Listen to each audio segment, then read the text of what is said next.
This is disaster for the Houston Outlaws. Sometimes the knockouts that hurt the worst are the ones you don't see coming. The point? The point? No. No! But with it, the playoff picture comes clearer into focus. The playoffs are in full swing, and this is where legends are born. What better person, really, than it just to be Decay? That is maximum BM. But it doesn't matter what you did. Someone stop this man, please! All that matters is what you'll do. Are you kidding me? Can you capture the moment? Jester just knocking people around. Can you rewrite your history? Huge opportunity for New York now to finish this off. Can you defend your title? Shots starting to storm towards the end. This is what counts. What a clinic, what a performance! This is where stars shine brightest. Unstoppable. This is for the history books. You expect nothing less. How will you be remembered? Directly to the face. I can't believe this. There's no way you're surviving that. God, what an absolute maniac. No, it's not actually happening. This is really it. This is the Overwatch League playoffs.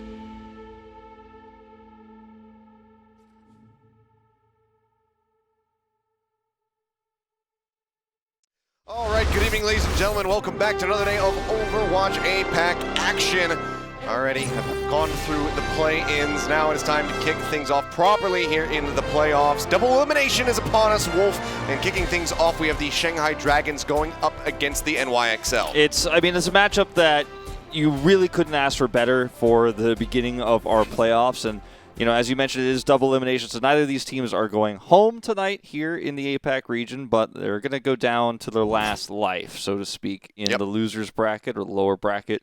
To be more politically correct, you know, some people don't like to call it a losers bracket, but taking a look at our bracket, it says losers bracket. Losers bracket it on says the graphic. losers It's bracket fine. on the graphic, so you know what? I'm glad we're all on the same page. I hate when people are like, you know what? We don't like to call it that. I'm like, well, they lost. That's why they're down there. No one's lost yet, okay? But we will have two teams drop down there today. The Overwatch League Twitter, I think, put it as like we were going to feed the lower bracket a sacrifice. A tasty snack? Yeah. Okay, sacrifice. Even more brutal. I like it. So, you know, we're going to send some losers down to the bottom bracket tonight. I'm excited to see how this one goes because, you know, these two teams are some of the best in the world right now, obviously, you know, of this region as well. And we'll go ahead and jump right into New York's roster here for this first matchup. And yeah, I'm sure a lot of people, after seeing the matches yesterday, were excited to see if there's going to be any potential changes coming in for NYXL, but the answer is no, there's not going to be. Still going to be Sibyobi and Haksal there in the DPS lineup. Of course, Mono is going to be playing, and then he's going to be alongside Hotba, who had a pretty good series yesterday. Yeah, and he did it without really going into the Roadhog territory. It's something that he's pretty well known for, so that's one of the big questions for these two teams today, and all four teams. We'll have, obviously, Guangzhou and Seoul playing later. Is will we see Roadhog trickle across, the teams that we have remaining here in our playoffs, or are we going to see it mostly absent? We've seen a lot of teams use it in NA now as well. We've seen Seoul's variation of it. We've seen in Washington Justice's version of it with the Roadhog Zarya. So a lot of different things that I think will eventually come to pass here in our playoffs. Will it happen today? That's a question we don't have the answer to just yet. Yeah, and I'm interested to see exactly what NYXL's plan is going to be. Like you said, they strayed away from playing the Roadhog in their series just the other day. They were playing against the Chengdu Hunters, and they kind of just opted into matching on the Wrecking Ball from time to time. So Hotba was primarily piloting the D.Va, and then Mono was flipping back and forth between that Wrecking Ball and the Winston. I'm not sure what Shanghai Dragons have prepared, but NYXL, we'll see if they're just going to match or if they're going to keep running a bit of what we saw yesterday. We'll go ahead and take a look at the starting six for the Shanghai Dragons, because there's been a lot of conjecture around what we could see, who could be coming out on this starting lineup, but it's just the championship lineup. You've got LiJiang and Izayaki, so Luffy going to be taking a step back at least for this first map, but we have Fleta and Lip in. Yeah, Fearless and Void, I think the big question is, will we see just more of the same, the Winston D.Va play that you'd expect to see from the Shanghai Dragons, or are they going to be changing it up, In the past, last year, for example, we might have seen Youngjin in the lineup. It might have been a hint if we were going to see the Roadhog, for example, but he's no longer a part of this roster. So Not going to see him here. It's going to be the tried and true lineup, which, you know, we only really have stand one to consider in terms of the backline. And yes, I know a lot of people think Geggery is an insane Roadhog player, but because she's fielded so infrequently, I think there's a pretty low chance that we'll see her come in, even though she is a really good Roadhog player, just simply because of the pre-existing synergy that Shanghai has built right now with Fearless and Void. She's been subbed in a few times this year, and she has looked good, so I could eat my words on that one, but I think we're really looking at stand one, Void, and Fearless here in the tank lineup, and the fact that they're using the main lineup, so to speak, here, makes me feel like at least for Control, we're probably going to see Winston Diva. Or Winston Zarya, you know, potentially. Yeah, either of those could come through. We'll have to see. Maybe Fearless has been practicing his Roadhog silently in the back room. I mean, Gesture, he came out the gate swinging just yesterday for the Seoul Dynasty, really helping them get that 3-0 victory over the Hangzhou Spark. So maybe Fearless has been putting in similar hours, and we'll see a strong Roadhog performance from him alongside Void, either on, you know, the Zarya or the Diva. We'll have to wait and see what these guys have prepared. We will be jumping in to our first map of Oasis here shortly, and then from there, the loser, as we will keep using that term, of the previous map will be they'll be determining the next one in sequence as we get ready to go through Hybrid Assault, so on and so forth. We did have a map 5 yesterday with the NYXL versus the Chengdu Hunters. I'm hoping that they could do the same here versus the Shanghai Dragons. I think it'd be a major boon for the organization, for their fans, even if they don't win the series, if they could just take Shanghai to that Game 5 arena. That is going to be, I mean, that's the hope, right, for every fan. Yeah. I guess we should point out, too, that Fearless, you know, a lot of people reminded me about this when I was talking about it a little bit yesterday. Fearless has played quite a bit of Hog in his career as well, but that was a long time ago, you know, when a lot of DPS players were playing Roadhog, for example. You know, that was like in the Evermore era of Roadhog, if anyone can remember that far back. We shouldn't count him out on it. You know, you were mentioning he might be practicing it. We'll see. Right now, it looks like it's just going to be that Winston Zarya, though, and on the side of NYXL, they're going to teleport out here, running the McCree, actually, with the Mei. Interesting choice, and it's going to help them out-poke and outrange this Reaper comp from Shanghai. Yeah, if they can get a catch on Fleta, you know, flashbang in, Fan the Hammer should take him down. They also have decent anti-dive synergy. For Fearless jumping into the back. You see him landing up on that platform right there as Lip desperately tries to get a hack off. He'll just turn over, finds Hotba instead. The damage focus going forward onto the Diva. Haven't been able to break him out of the mech yet, but Sigilby's going to be taken down by a damage orb out from Mizuyaki. And it's the supports who start getting their hands dirty here off the bat, claiming the first 2 kills. And with that, NYXL going to have to reset and come back in as Shanghai Dragons get the first cap of the point. We'll see if they make any alterations. Yeah. Hotba going to be moving over? No, okay. Thinking better of it. Yeah, I think the big question is, can Sabilby chip away at Fleta here safely while also dealing with the potential dive that you could see with Lip and Fearless coming through? You know, it's a very resilient comp the Shanghai Dragons are running, so that kind of has to be chipped away at range. And, you know, look at how, oh, this is not the position they want to be in. Definitely not. 4-man EMP comes through. Hotba does manage to punish Fearless before he can get the primal range online. Lip has a follow-up on the Hangzhou, but now Fleta goes down. It's a very scrappy fight. A DPS and tank taken from either side. Right now, NYXL starting to inch their way onto the point to try to get the cap. Hotba going to be leading the way. And Sigilby just sits in the back to get some pot shots here, trying to find some kills. A nice bio nade flips onto 3 members of the Shanghai Dragons. That will slow them up just a little bit, but now Fearless is going to be back into the fight as the primal range does get popped. And Eye rolling, not going to be able to find a target, but it clears a point long enough for the New York Excelsior to go ahead and get the lockdown.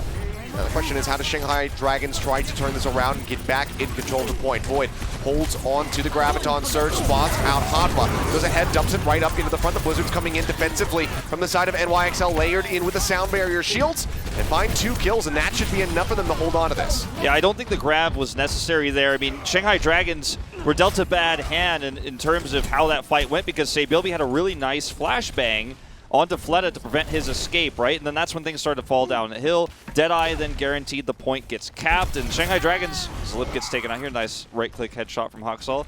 Shanghai Dragons decided to try to turn the fight when Void was less than 50 energy on Zarya, goes for a grab, and the follow-up defensive Blizzard just guarantees the point. And Shanghai Dragons used a lot of tools and didn't get the point. New York Excelsior have full point control, have ult advantage here, arguably. And Shanghai is swapping Void back onto Diva. So this is looking really good for New York Excelsior right now for grabbing this first round. It's a very strong start for them. Limped in the back, gets the hack out onto Sabiobi. The Nano Boost comes out in response to ensure that the Cowboy can stay alive. Flashbang onto Fleta, interrupts the Deadeye, but already the support's going to be gone from the side of the NYXL. The kills are following behind them. The Shanghai Dragons look to take this point, and it's looking pretty damn good for them. Hoppa going to be the last one realistically here to fall. It's going to be Mono as well, as he went in for the pin, but Shanghai Dragons are back in control, just 20% down from taking a lead again. Critically, too, I mean, Shanghai Dragons get to keep this EMP. They've got a coalescence for New York's approach, and, you know, Mono is going to have to really be careful about how he tries to set up with the Shatter. Arguably, he probably needs to wait for Huxall to set up a Blizzard first if he wants to make sure that he gets the most value out of that, but there's not a lot of time to do so when coalescence could be an easy engage here for the Shanghai Dragons. And that's exactly what they look for. Yeah, Limp forced the jump away. Shatter comes down, only finds Flood, and he's allowed to stand back up. Freeze comes through. You see the body block attempts coming in from Izayaki, trying to block out for Lip, but doesn't quite have it. Instead, it's going to be an effective team wipe here for the NYXL, looking to wrest control back away from the Shanghai Dragons fairly quickly after they lost it. Big concern here for New York, though, is the ults that they do not have. Yeah, well, it's a sound barrier. If the sound barrier ends up getting ready here, I mean, there's a very fine line that Lip's going to have to walk with this EMP, you know, where if Anamo actually gets that barrier, they can defend this. Looking for that flank. He's unseen right now. You see a spy check from Hoppa. Oh, false sense of security. He gets by him. He thought, oh, I'm surely safe. I swept that area before, but he's wrong. He is. Mono going to be eliminated. EMP does come through, and Namo cannot get that sound barrier online fast enough. The Death Blossom cuts him down, as well as Sabiobi. Team wipe coming through. 94% of the board. NYXL with Mono swapping over onto the Wrecking Ball. We should be able to get a touch, but there's the boot back, denying it completely. So 199% start here on University. Shanghai Dragons are able to take the first round. Really high-level first round here between these two teams. Back and forth, 99 to 99, essentially there at the end. And, you know, you really like to see diversity in comps like this as well end up being so close. And that's what usually leads to a pretty exciting series. New York Excelsior having, you know, a lot of different ways they could have attacked and set up for that final cap. And, you know, the one I was talking about where Mono went for that flank Shatter and set up for the Blizzard instead of the other way around, right? I thought Huxall would be the one to set up the Shatter. Was really cool, and then you saw Huxall immediately look for the kill on Lip once Lip got frozen there. Good target selection to prevent the follow-up EMP in the fight itself. But Shanghai do end up, you know, coming back to the point with that EMP and taking it. Looks like we're going to see New York change it up, not so much for Shanghai here. Obviously, Zarya-less, but otherwise about the same here. So New York running that complete Wrecking Ball dive. Yeah, it was doing pretty well versus Among for the most part yesterday. Mono was, you know, one of the stronger performers that we did have in that matchup. Let's see how he fares now versus Shanghai. If he can get the hack on him, the Reaper will just go ahead and rip that Wrecking Ball apart. Hoppa, no exception, already going to be eliminated. Mono getting pushed out towards traffic. You can see him dancing around the cars, but he's got nowhere to go to try to get to safety. So we'll just be eliminated, and the point will come in. Lip going to be taken down by Jonak on the back end of this fight, but look at his ult charge right now. 83% to the EMP, and there's only 8% on the point right now. Yeah. York Excelsior trying to capitalize on his death, though, to get a fast flip here. Jonak trying desperately to match Izayaki's coalescence. He's so close, yet so far. Pulse Bomb is ready. Sabiobi getting pushed away. He would love to get into the back line, throw that down onto Izayaki while the coalescence is rolling because he's much less mobile. Doesn't get the opportunity to do so. EMP going to be used, takes Jonak out of the coalescence of his own, also catches onto Sabiobi, who will be able to survive for a little bit longer. In fact, it's going to be Fearless, the first one to fall, as Huxall tries to get an EMP ready to go. Pushing forward, New York just looking for this flip. Fearless going to be back alive and rejoining the fight here momentarily. They push up on top of Void, who does have that self-destruct, and he's just going to go ahead and use it, create some space, and get back into the mech safely. Self-destruct up over the top from Hoppa, looks for a pick, doesn't manage to find one, and Izayaki, again with the damage orb, comes up with another kill, this time onto Mono. Death Blossom goes out, doesn't find much. Sound barrier is out from both of these Lucios in response. New York holding the point here for now, but Shanghai looking to take it back rather quickly. Hawksall up over the top, just looking for a hack target. Can't quite get one there onto Void. Coalescence rolls again from Jonak. Izayaki matching. Stick comes in, Primal going to come out. Minefield does manage to find one. Sabiobi trying to dance around, and Mono takes him out. Swings straight through him. He was so tunnel visioned on the Tracer that he wasn't paying attention to the rest. Gets taken down, and New York actually persevere in the fight. Now they lose, Shanghai Dragons lose a lot of percentage because they do commit very heavily to trying to retake this, including a lot of ultimates, right? They trade evenly in ultimates across the board except that EMP, so Lips engage here is what they're going to have to hope for. Nice spy check here from Anamo. He gets detected, does not decide to use that jump pad as a result. Hawksall goes for the chase, but he's not where he wants to be for this EMP fight. He wants to be engaging as soon as possible to get that fast flip. They know they have this EMP advantage, but they're getting slowed by the spy checks. Force Hawksall back. Now he pushes forward, finds an ammo. Get a hack onto him. They all pile in on to Hotba. Knock him out of the mech. Eliminated the pilot.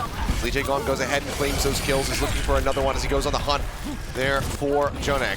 Does manage to fade away. Minefield from Mono. Lips Fleta, Fearless going to fall.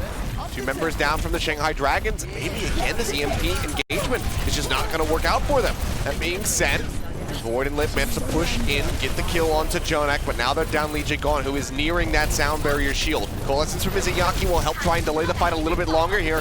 They are now in that one fight territory and desperately need to flip right here, right now. 97% on the board for NYXL, sound barrier nearly up for an ammo, and that could be the difference maker. Mono hacked, but does get taken down rather by Lip. As we are in overtime, Lip just trying to get that EMP ready. They can fire from all sides, can't seem to get the hack. Speaking of hacks, Hawksall comes in huge, manages to find 5, and LiJiang was the one that eluded it. The sound barrier helps buy some more time for the team. They're still in this fight. Anamo holds onto a shield of his own. Sabiobi now going to be taken down. And YXL might just disengage here because they do have time on their side. They should disengage. Hawksall falling as well. I think that this will just have to be the pullback from them. Yeah, they should pull back here. They want to trade ultimates if they can on their way out. Jonak gets a kill, and they're going to commit the minefield.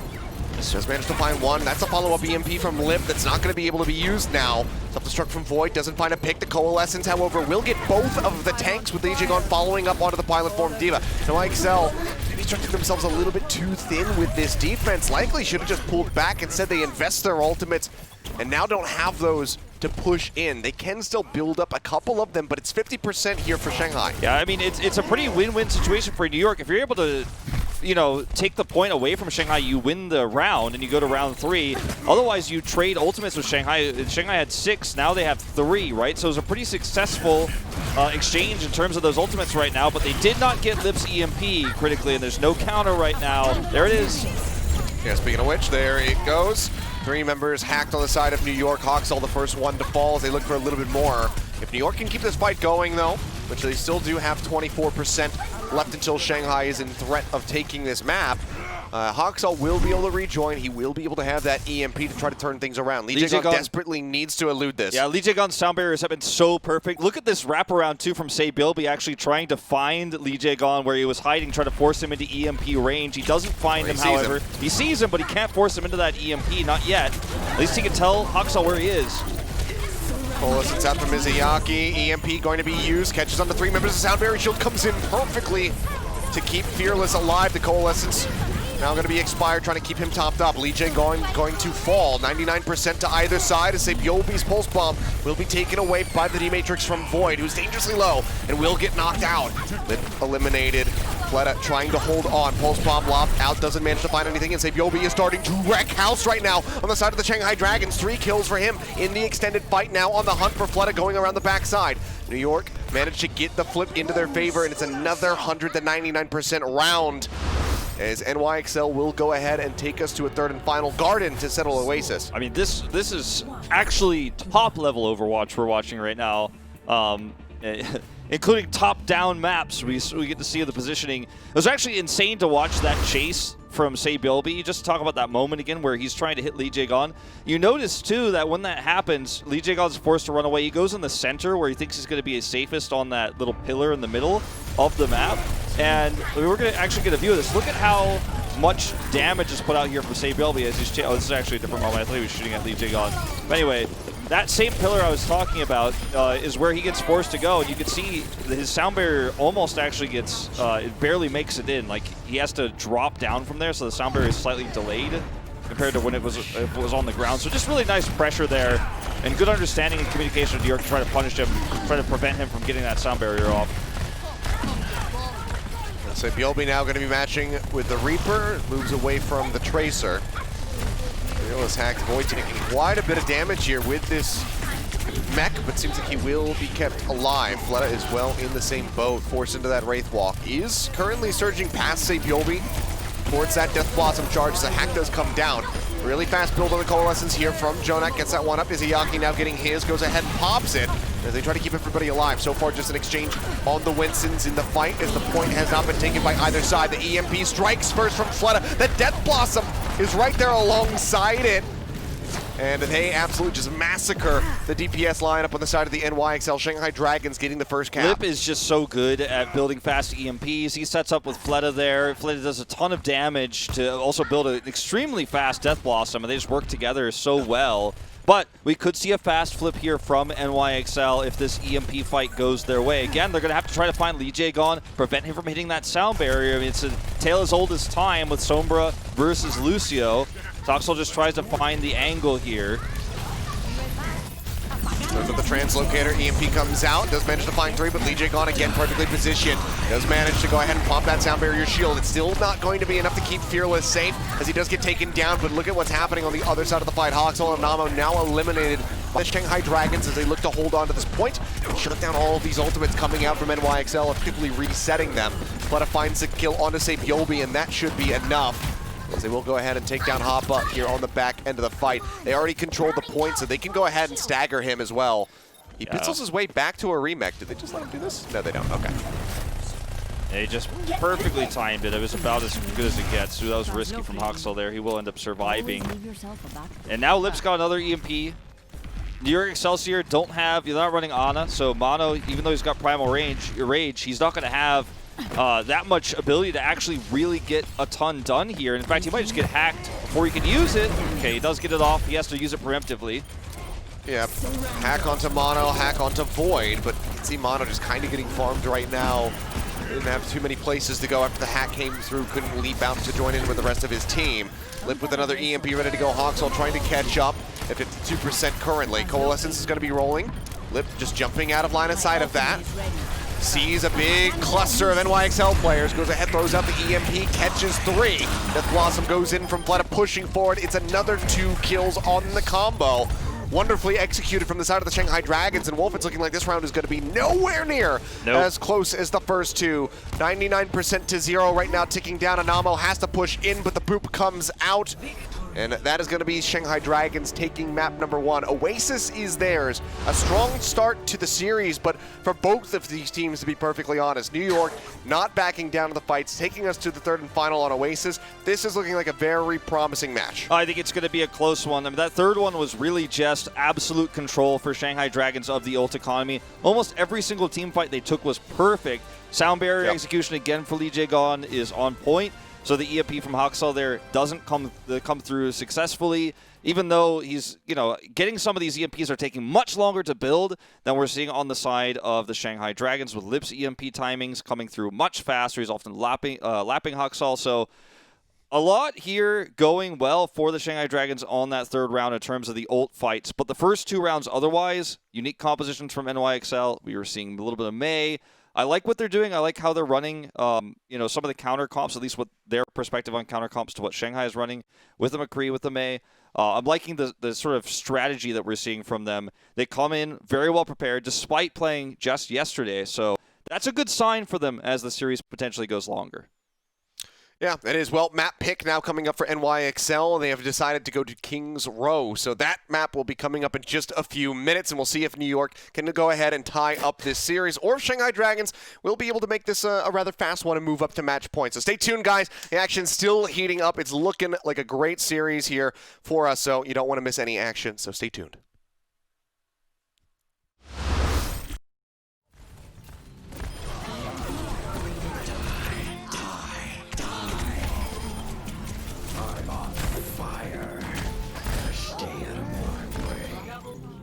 The Overwatch League is brought to you by Pringles Wavy. Big crunch, big flavor.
The Overwatch League is brought to you by T-Mobile.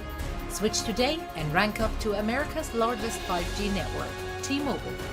And by State Farm. For auto, home, or renters insurance, like a good neighbor, State Farm is there. All right, welcome back. Kings Row, our next map here in this series. Shanghai Dragons able to take Oasis, so they start off 1-0 in this first of 3 set. NYXL with their map pick now going to be looking to tie us up. NYXL looked really good on the first map. You know, you talk about strategy and depth. That's what we're really going to see it from a lot of these teams that are considered the underdogs, right? In a lot of these series when we head into playoffs in a new meta, a forming meta, right? We're still figuring it out. Everyone's figuring it out worldwide differently. It's not only a new meta, but it's an open hero pool, right? So everything is possible. There's no limitations to what you can do. And, you know, obviously on Control, you do see a little bit more Mei, just based on the nature of the map type. But I like that they tried that. They brought the McCree out. It was a really nice attempt to counter the Reaper. They're thinking one step ahead, like they did yesterday against Chengdu as well. It took them a while to figure out some of the ways to counter what Chengdu was doing, but they eventually did kind of get a grasp on that, right? And New York has struggled, historically speaking, sometimes in playoffs against unusual play, right? Remember, last year in the Stage 1 playoffs against Seoul Dynasty, they ended up losing to Michelle Sombra, you know, the famous Nene grab and all that, for those who remember last year. You know, they really struggled to adapt to that flex tank Sombra that we were seeing. Didn't deal with it well, and, you know, some people like to say they choked. I don't think that's the case. I think they just failed to adapt in the playoff series, and you can call it whatever you want, but I think this is a new New York that we're seeing here in terms of how quickly they're able to figure things out, how well they prepared from yesterday to today to lead into Shanghai's match. This is impressive stuff. This is new territory, I feel, for New York in a lot of ways. Ready for battle. That it is. Well, here we go. The record, obviously, for most of these maps on the Shanghai Dragons side of things is always going to be pretty daunting. So New York fans don't necessarily get worried just because Shanghai's 7-1. So New York's looking pretty good. They're going to go for the Ashe Sombra defense here with the Wrecking Ball. We'll see how they fare. Shanghai Dragons currently showing us, well, yeah, okay, there we go. changing it up a little bit. Won't be shocked if Fleta goes back to that Pharah, though. But we were seeing a fair little bit of Hangzhou yesterday, so could stick through with this. Double sniper could be quite good, especially if you want to run something like the Roadhog composition, but I don't think they're going to see that on attack. I think it's just going to be a peek out for the Widow, and then jumping back in. Fleta swaps over to the Reaper. It's going to be that Reaper Sombra. Okay. Which is, I'd say, probably the most common comp we're seeing worldwide right now. More than the Sombra Ashe, even. Yeah, the Reaper's been coming back in a pretty big way. Some teams figuring it out better than others. As Mono is just hounded down. Everybody from Shanghai Dragons presses W. They run at the Wrecking Ball, and he cannot move away fast enough to escape. So, gets absolutely destroyed. Fearless Discord orbed, however, and LiJiang dead. So healing going to be cut down. Jonak manages to find one, equalizing this as support for a Sombra on either side. Mono rejoins, goes in for the pile driver. It's that big shield, but now Coalescence rolling. Izayaki pushing forward, looking for some kills with this. Hoppa's going to be taken out of the mech by Fleta as LiJiang just harasses Mono in the back line, forcing him to retreat, pick up the Mega Pack, but he is completely surrounded and will fall. Fleta eventually finds that kill. Meanwhile, Jonak kills Lip yet again. Very much is delaying that EMP build, but no one is on the point right now for the side of New York, despite some kills coming in for their favor. Jonak getting rerouted through the hotel, couldn't trans his way over to the point fast enough, so this does just get capped by the Shanghai Dragons, so now they have 5+ minutes in the time bank. Yeah, it's almost like the stick the pendulum swings from snapped there, because they were so close to turning that fight in so many different ways, right? If Mono had survived, the trans is a little bit differently timed. But they end up wasting a lot of ultimates here. Now they're going to heavily commit to try to regain control of this archway. I like it if it's successful here. They haven't gotten any kills, but they're certainly delaying, and they do grab back control of the archway. So sometimes you don't need to get kills with a minefield if you can get control of a choke point. That's going to make it a lot harder for this Reaper comp to push through, because they've got an EMP now for a choke. Look at Huxall. He's ready for the choke point. EMP. They've got Saebyeolbe to poke out the Reaper comp that needs to close that gap. So this is a perfect position. I really like them using the minefield that way, and it's going to force Shanghai to take a different approach angle. Well, he's got it. Yeah, got to be careful. Should have spotted the wraparound coming through, but Mono, he does not. EMP going to be used. 3 members now hacked on the side of NYXL. See, Huxall tries to respond in kind, manages to hack 2 members, but the sound barrier from LiJiang again is just absolutely perfect. That is a delayed team wipe as Mono respawns, and it took him about a minute, but they finally break through that archway and get this cart moving up the street. Yeah, this is a nice little push here for Shanghai Dragons. I like the way New York tried to deal with the approach, but wasn't as successful as planned. Really nice adaptation from Shanghai Dragons. Now Mono could have scout ahead here. This is actually pretty lucky he's going to get out. A pile driver going through. Mono not going to be able to find too much.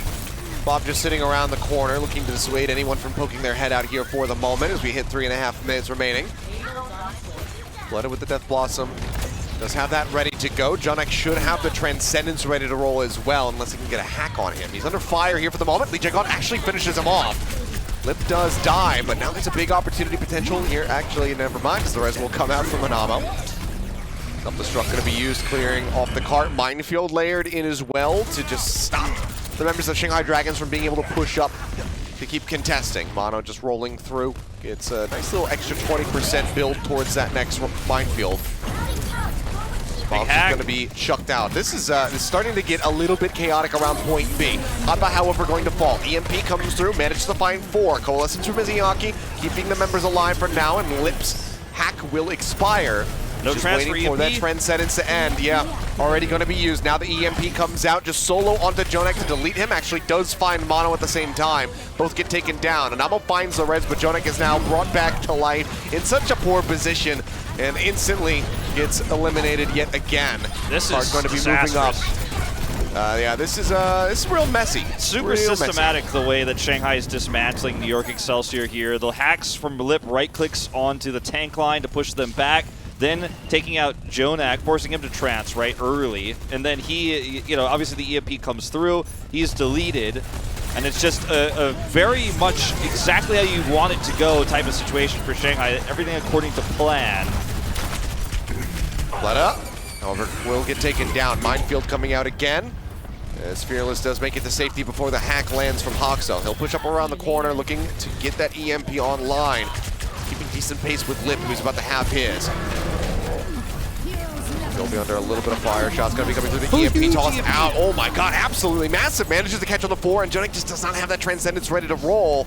The member's not dying right now on the side of NYXL as Mono just delays, rolling around the cart. They push in, find Fearless. And New York very well may just be able to hold on. Yeah, you can see the members of the Shanghai Dragons pulling back, so despite the big EMP, NYXL, they hold on tight. Yeah, that was actually a really nice hold. I mean, everything considered. Hangzhou has an EMP now. They have high ground, which is actually really important when you're running this comp that they have, because it works well for pile drive, works well for Saebyeolbi. The step back, look at where Mono's hiding too. He's actually going to try to sandwich them. EMP sets off. Does come in, Lip trying to desperately back up as quickly as he can. Does have the tanks to go ahead and stand behind. They lose Fleta. Things continue to look good here for New York on this defense. They're draining the clock down considerably. 2 minutes, 12 seconds now remaining for Shanghai on this attack, and they're really limited on ults, Wolf. Look at Lip. He's actually going to switch over to the Widow here because he knows, he ends up losing the duel anyways, but he's losing out to Saebyeolbi because of that high ground, the disadvantage that he had. You know, he just wasn't able to do much as Sombra. The rest of the team getting chipped away at range. I think Fleta should consider swapping here as well because he's just getting outclassed, outranged, outchipped by this damage from Saebyeolbi. That's actually a huge pick he gets on Lip, which buys him a ton of time. Self-destruct to try to regain control of this corner comes out. Yeah, was also potentially going to cut off Mono there, but he does manage to make it out with his life intact. 1 minute and 30 seconds. Now on the time bank as Lip pushes up onto the high ground. The pile driver comes in, sets up for the body shot from Saebyeolbi, who's just been getting regularly damage boosted here from Anamo. Dynamite down, looking to get the hit onto Fleta, who is at half HP. Coalescence from Izayaki does find one. The Transcendence pop from Jonek to keep everybody else alive. Hawksall now gone. Bob going to be invested into the fight as Fearless gets knocked off the side of the map. Mono just swinging through, manages to find that kill. The tracking from the Bob gets rid of LiJiang as he tries to exit. A minute now remaining. Ult's getting ready to come online for Shanghai Dragons, but even if they finish this map, it is not going to be with a strong time bank. Yeah, it's not going to be an amazing time bank. That's definitely true. Lip about to have his infra sight, so they're going to have a little bit of extra information about where everyone is hiding. Might be able to even try to threaten Anamo here, try to shut down that Valkyrie before it goes off. Here it comes. Does have that vision now. Going to go for the high ground. Looks for Jonak. Oh, misses the headshot. Has to go for the body shot onto Hotba instead. Gets the dink, try to threaten the mech, but doesn't displace him enough. Headshot comes through onto Saebyeolbi, but Shanghai Dragons lose out on Fearless while he's 1% away from that Primal Rage. He'll have enough time to rejoin in the fight, but Shanghai Dragons, they might not be able to get across this finish line with time in the bank, which is a very good thing for New York. This is insanely good play from New York here. Hawksall just going to sit and wait. LiJiang, he's had so many sound barriers, he's had so much success shutting down these EMPs. He probably will here too, but what happens next? What's the follow-up? They're going to have to win this extremely long fight here. They've got the ults to do it, but if anybody dies, it's going to be hard. It's going to be nearly impossible for Shanghai. Yeah, Mono still harassing in the back line, not under too much threat from that Widowmaker as long as he stays in the ball form. EMP going to be used from Hawksall, catches onto 2. Fleta goes in with the Death Blossom, is kept alive, manages to find an ammo. Transcendence now expires from Jonek. Mono with a sliver of HP, would love to get topped up. It's a health pack, still going to be hovering around half as the minefield does come through. Fearless goes into the back, the Primal Rage cleaves, getting multiple hits in. Self-destruct knocks the Bob away. The cart still has a little ways to go though, and New York may be able to stretch this out. Mortality Field used from Anamo as they push back up towards the point. Hoppa going to be desuited. Jonek swaps over, goes for the Ana now, looking for a quick sleep dart shutdown onto somebody to try to set up for a kill. As Void will also swap over onto the Wrecking Ball to rejoin in just a little bit faster. 2.81 meters left to go for the Shanghai Dragons. The Bionade clips onto LiJiang, cannot heal himself, and Mono manages to find the kill. Hawksall back in with the Doomfist, going to be cut down. Fleta gets that kill, looks to get another Death Blossom, building this one up in record time. But after Mono falls, they clear the point enough to finally inch that cart forward just a little bit more and get the completion here on King's Row. But given the start, given how much time Shanghai had, it's a really good boon for NYXL to have taken this time bank all the way down to 0. Yeah, NYXL's CE defense was really incredible. I mean, they had high ground control for so long. They had such a great understanding of how to shut down what Shanghai was doing, forced Lip to change to Widowmaker even. It was a really good performance from Saebyeolbi, and you know, the composition that New York is running is very difficult to execute. It's very feast or famine because you're running Jonek on Zenyatta, you know, one of the best Zens in the world, you know, our inaugural season MVP for a reason, right? But He's Discord orbing targets repeatedly while also doing a lot of damage himself. Like, he needs to be able to put off a lot of damage if they're going to end up chipping the tanks down at range. With Sabilby on the Ashe, and you're running mono on Wrecking Ball, and he's always putting himself in harm's way against one of the best chasing Sombras we have, one of the best mobility shutdown Sombras. You know, I know it's a mouthful, but Lip is so good at stopping and hacking high mobility heroes. That was something he got famous for in APAC when he was shutting down Genjis and Tracers, for example, as the Sombra. So he's putting himself in harm's way. It's very difficult to execute what New York did on C, but they made it happen consistently. The wraparounds from Mono, Jonak always hitting the right targets, always having the Discord orbs there, Namo damage boosting. It was beautiful to watch. And on the attack here, on the outset, looks like we're going to see something similar. Much more difficult to execute, obviously, on attack. When you don't have those long sight lines, you actually have to attack into sight lines. But there's no sniper on the side of Shanghai Dragons, so they still can chip away at Fleta here. I don't know how that happened. Already Hawksalt, yeah. Not quite certain, but it's just LiJiang Khan things. He denies every EMP. He kills your front line. This guy does it all. Lip now hovering in the back line, waiting for an opportune moment to go for a hack. Staying away from Hotbuzz, desperately trying to spy check for him. I'm so glad we got to keep LiJiang Khan in Asia. He didn't get taken away to NA. This guy, you can showcase his true potential on a team. Yeah, exactly. I wasn't going to say anything, but you know. Nah, I mean he's at least on Florida. He's been looking pretty good despite the loss earlier today. They're not out of it yet. They're just in the losers bracket. Shots coming through. Mono getting his way in behind. Fearless trying to take down that Winston. Coalescence comes through, however, from Izayaki. They will help pop Hotba out of that mech. Yobi does get the kill onto the Moira, however. So could be a step forward here for NYXL as that Rez brings Hotbot back into the fray. Now with the kills pushing forward. Void knocked out, taken down. Fleta eliminated as well. New York find themselves inching their way up here onto the point, getting that first tick. We'll see if Shanghai Dragons can try to go for any kind of recontest, but I don't think that would be a bit too wanting. It would give up way too much ground, I think. But LiJiang Khan's around the back, so maybe it is possible. It's going to get pushed forward. The Dynamite comes out, and Sabilby's just got a shooting range here, straight down the hallway. Goes ahead, takes some shots, finishes him off. Lip finds Hawksall, however, so they're still playing forward. Rez comes in, Lip eliminated by the bomb before he can try to use the EMP in the extended fight to pull off this defense, and that will have to be it at the end of the day. The cap will come through. 4 minutes, 30 seconds, however, for NYXL, still very strong. They traded ultimates, though. They were actually really behind in ultimates when it looked like New York was going to cap it. It looked like Shanghai wasn't going to contest there. They also were able to, you know, thanks to LiJiang Khan's crazy antics, pick off Hawksall. He died in the process, and there was a world where Shanghai could have held, but I think they really just wanted to trade ultimates back and maybe try to look for an archway fight like we saw New York do. Unfortunately, the timing doesn't work out with respawns coming through in favor of New York, obviously with less players dying in that exchange. So Shanghai doesn't get the EMP fight in the archway, but at least they build a sound barrier, right? They've got their own EMP now. Speaking of which, EMP used from Lip gets the hack there onto Hot, but Jonak popping the Transcendence, just not enough healing to keep Void alive. EMP from Hawksall finds two, but there's LiJiang Khan following up immediately.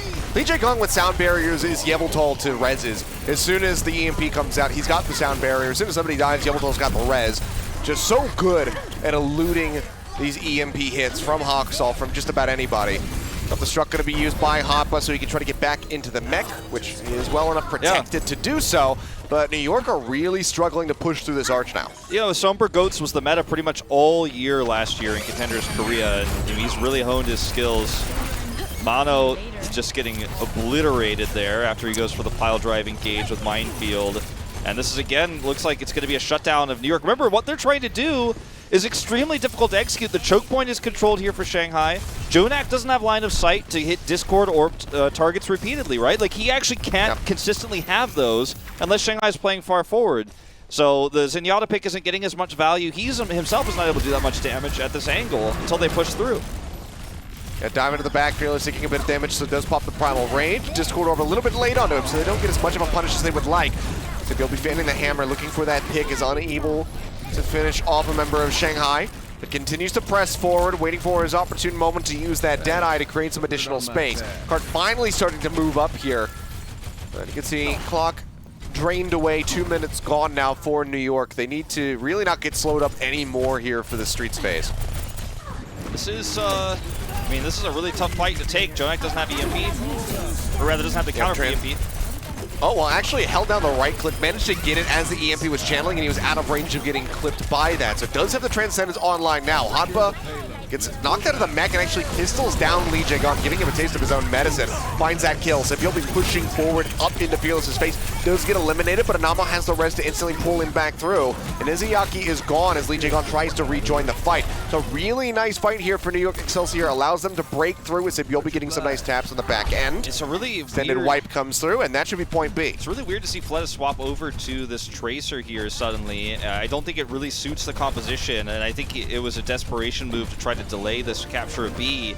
But I think either Lip or Fleta should swap over to Widowmaker here. You know, they're both good Widowmaker players. Ideally, should be Fleta in this case because EMP is so important. But right now, New York is kind of on a tear. Like, they actually might end up with a really good time bank here if this next EMP fight goes their favor. Shanghai don't have any range damage to try to slow that down. Yeah, Pulse Bomb doesn't find anything. Oxel holding on to the EMP. Jumps back briefly, goes back out in front. EMP is absolutely huge. LiJiang didn't have the sound barrier, but even if he did, was caught up in that one. Sliver of HP remaining for him as he tries to back out. Seems like he will be able to retreat successfully as Void pops the D-Matrix just to keep himself alive. Throws the bomb down. EMP comes through, sets up for the explosion as Void finds two. The DPS duo for NYXL taken out of the fight, and New York is going to have to call for a retreat, but Shanghai Dragons, this is them pushing forward, looking for as many kills, as much ult charge, anything that they can milk out of New York. One of the main reasons Fleta is my pick for MVP is because his Tracer play has been so insane all season long. I criticize the pick, right? In a vacuum, in a perfect world with, you know, AI machines playing 10 times better than all these pro gamers, I don't know if the Tracer pick would actually be the one to use, but in the real world we live in, Fleta's insane. He's getting value. He's harassing the back line. He's got another pulse bomb here. He's not going to swap after that defense. He's going to keep this. He's going to keep this Tracer pick. Yep. Well, Fearless going in, got hacked, couldn't pop the primal range to try and survive. So does end up overextending. It's good. It's a good punish there from Hoxall. Deadeye from Sipiolbi finds Izayaki. The Shanghai Dragons, they have the faster runbacks here. Whereas we'll go ahead and try to equalize things a little bit for NYXL. Slip goes out, EMP does hit Jonak. Cannot pop that Transcendence, but does manage to stay safe here for the moment. Gets juggled into the corner by Fearless. Transcendence gets popped, Fearless gets focused. Suddenly New York back in control. Bomb goes into the back line. The knockup comes through. Lip gets picked by that self-destruct. EMP comes out from Hoxall in response to the sound barrier from LiJiang. He tried to pull the trigger first, and Hoxall shuts it down. Fantastic timing from him. The cleanup on the Fearless, they will glide in. But crucially, Shanghai Dragons took New York under a minute, so they get another chance. They do not have to try and defend for a draw. Yeah. Both teams' A defense has been arguably a little bit lackluster, right? So I think this is really going to be... If history repeats itself, I think this is really going to be about controlling that archway after A is taken and how much, you know, how much of a push you get past the archway, if you get through the archway, etc. That's kind of been the story so far.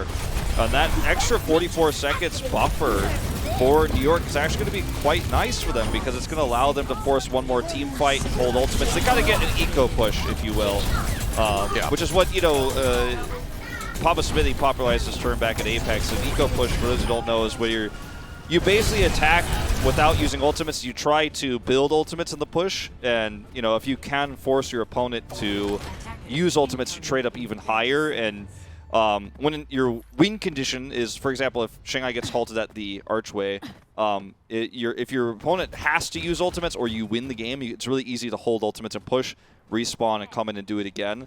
Because if they don't ult while you're pushing, then you win the game, right? And that's the situation New York might find themselves in here if they can get a nice archway hold. Or an A hold, like, you know, a full hold here on this overtime push. Shanghai Dragons, once again, starting Fleta here on this Hangzhou. I think we're going to see the swap to the Reaper. It's actually a Tracer this time. Okay, just looking for that dive, hyper dive here. Extremely aggressive. Only Lip could probably build an EMP in 1 minute's time on King's Row here. Only he, I feel confident, can do it. Oh, well, Hoxall jumping away as soon as he heard that hack start to come through from behind. Lip barely survives. Caster Curse. It does jump back. Hoxall now taking the lead. doubling Lip's charge here as that defensive Sombra. 26 seconds remaining for the Shanghai Dragons. Haven't really built up a whole lot of anything. Izayaki currently going to be the closest one. Fearless, discorded, chunked down, and Hoxel finds that kill. Pushing him even closer to a very important defensive EMP. Shanghai Dragons now have to go in, try to hold this as long as they possibly can. Void, however, pushed away, desuited. Fearless swaps over onto the Wrecking Ball just to try to get in for this touch. Point has to be contested. They do barely manage to tap their way in, but Sepiobi gets rid of Izayaki. That's the closest ultimate really here for the Shanghai Dragons that they could have. Void taken dangerously low. Needs to get some heals, but is not receiving any here for the moment. LiJiang now going to be the focus of the Discord Orb. Jonak almost has that Transcendence online, and Sepiobi is just comfortably sitting up top, taking these pawn shots at the members of the Shanghai Dragons. EMP out from Hoxol. Helps shut down Fearless. You can see here, that'll be a team wipe. That will be the full hold here in the extra innings for New York. Now just need that single tick. With 1:44 on the clock, seems pretty possible for them to go ahead and tie up this set. Yeah, this is looking really nice for New York. I mean, just one tick with that extra 44 seconds. You know, Shanghai Dragons have to have a perfect defense here for the draw. And we have seen a lot of really good defenses across Kings Row over the years, across the metas, but neither of these teams had stellar defense first time around, and New York has more time here, so just going to take a look at Jonak fragging out here. Grabs a double, trances just to guarantee the win. Doesn't even need it. Shanghai putting Fleta here on the Reaper this time, which they did not do on the attack, which is a double-edged sword, because on one hand, you can survive a lot. I mean, your survivability is insanely high against Wrecking Ball. Even if Mono decide to go Winston, you're in a pretty good spot.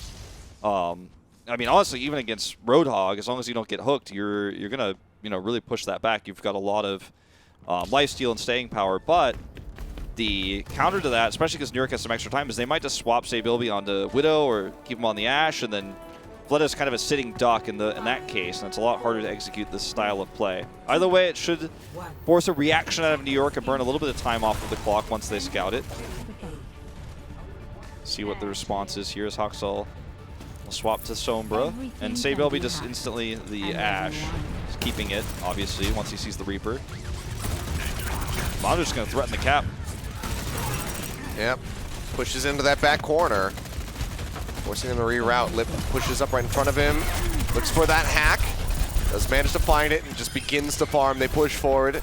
With the help of Void, they take him down. Now, with 1:10 remaining, New York is going to have to wait. There's no way for Anamo to try to go and get that res. Lip just farming again. Nice quick shot there. Forces him out of position before he can get too much done. Shanghai playing so far back here, trying to avoid Sabilby's sightlines. You can see Sabilby's right now struggling to find a target. So Mono keeps tagging the point to try to flush them out, rather. Dive comes into the back line here from Fearless. Mono taken down yet again. Nice Hack play. out onto Void, but will be safe. Peels back away from the members of NYXL. 38 seconds remaining. It was a little blotchy on my screen. I thought we were already down that low time. All right, EMP's ready. 30 seconds. Yeah, 30 seconds coming in now. EMP's up for both of these Sombras. Coalescence there from Izayaki. EMP comes through. Jonak does not have a Transcendence, still a ways away from that one. Counter EMP out from Hoxol before he falls. Hits 3 members, but no one is being threatened whatsoever on the side of the Shanghai Dragons. In fact, they are pushing up towards the spawn into the theater. Try and keep everybody alive. LiJiang goes ahead, drops the beat. The supports go down. 5 seconds remaining, and we very well may have a draw on our hands. Like unless New York can pull off a miracle. The boot back onto the Bob comes through, making sure that he cannot sit on the point. Hop up, focus fired. Does get knocked out of the mech, taken down. See the self-destruct zoning them back. Mono rejoins, has the minefield, but gets hacked, cannot use it. Jonak gonna have to use a Transcendence just to try to buy some extra time. But there's just not enough members of the NYXL alive here at this point to keep this fight going. The OT will start bleeding away faster and faster. They get the touch in from Sabilby, but that is as good as it gets. And at the end of the day, the scoreline will not change, Wolf. It is a draw on Kings Row. Really proactive play from Lip. When you have only, I think they were at about 25 seconds left or so when the EMP hits. They both have EMPs, right? Lip and Hoxol. You've got to be proactive at this moment because you don't get a second chance. You don't go, okay, the EMP'd us. and we survive or we regroup and come back in, you don't get a second chance. Somebody dies, the fight is essentially over, and I think Shanghai was extremely happy with how that EMP went. He was undetected. There wasn't a lot of spy checking going on there because New York was so focused on trying to set up for the perfect EMP for Hangzhou that he just went unnoticed. He gets the EMP off right in the middle of the team. I think it's a 3 or 4 man EMP he hits there. It's massive. 3, I think. And there's no way to follow up. And that's why you see LiJiang got the speed boosting and sound bearing in their faces before the last contest even happens because Shanghai's like, this is it. It's over. Doesn't matter. Yeah. I don't actually care about what happens next. I mean, well, this just goes to show how close these two teams are playing against each other right now. A draw on Kings Row. So Shanghai Dragons still maintain that 1-0 lead, but the scoreline doesn't change. New York's still in a position where they, want to win 3 straight maps, but they're not at match point against Shanghai. They're not tied up, so we just keep pressing forward, and they get another map pick. So we'll see what that is going to be. But before we can get back into the action, we will have a game break coming up in just a few minutes. So stay tuned, guys. We'll break down these first 2 maps when we return.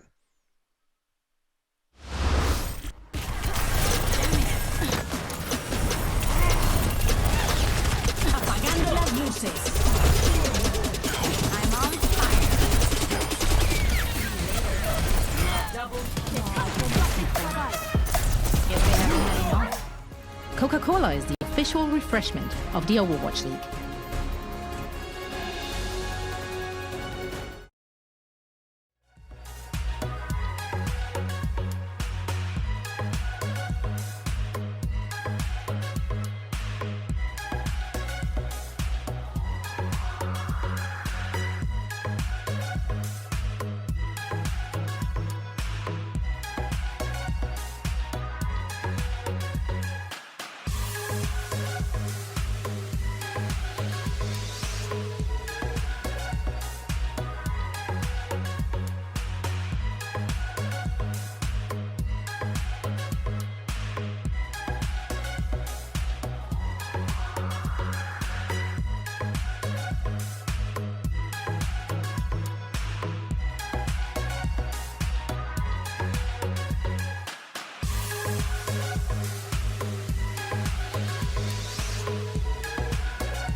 All right, welcome back, ladies and gentlemen. It's now time for our game break presented by Cheez-It Grooves.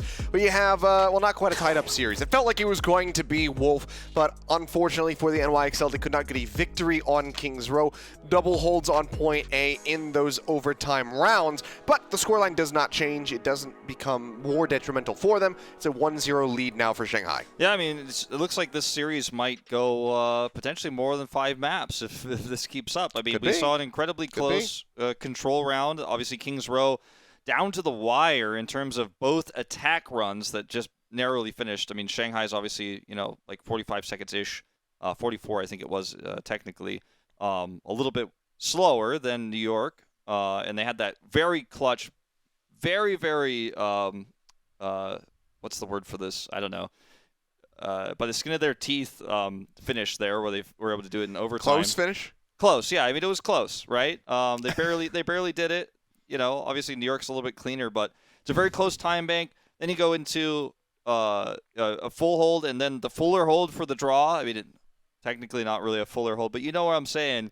I mean, they held for longer, and it was not a single tick that New York was able to get. Proactive EMP coming out there from Lip, and I feel like if we want to go straight into our crunch time presented by Cheez-It By all Brews, means. I feel like the only thing, and we talked about it yesterday, and we knew there wasn't going to be much that could be done about it when less than 1 day's time, but the one thing that separates these two teams is the Sombra play. And Haksall's not playing poorly by any means, and I feel like his right-click hacks are sometimes even more meaningful, arguably, because he's a little bit more careful about his target selection. But in terms of his positioning, his EMPs, he is getting outclassed. He's never able to really consistently shut down LiJiang, which is it's not really like just his fault, right? It's not as simple as that. LiJiang's positioning is insane. He's sometimes aggressive. You don't really know where he's going to be, so he's getting every sound barrier. He's sometimes chasing Haksall down and killing him, which has happened more than once this series. And it feels like it's not like a Haksall versus Lip problem. It feels like it's a Haksall versus LiJiang problem. And we've seen even Sabil be trying to tackle the problem, trying to help chase down LiJiang and make it harder for him to hit those sound barriers. But Haksall is not finding the same EMP efficiency, the same success as Lip is overall. And I feel like that's the one thing that really separates these two teams. The one thing you could kind of put your finger on, because everything else is so damn close right now. And I think that's something that you can't change in a best of series. Really, you can't change how good Haksall is. You can't make LiJiang play worse, but maybe you could track him a little bit better. Maybe you could punish him for his aggressive plays. Maybe that's the angle New York takes going forward. Well, they're catching him a couple times, more so near the end of Kings Row there. So it's a step in the right direction. We kind of saw a bit of an evolution for Haksall Sombra yesterday. It started off really rough versus Chengdu, and then as the series went on, it got better and better. He started off really, really well so far in this series. So if we continue to see those tiny steps forward in this set, maybe it's enough for New York to actually take the victory.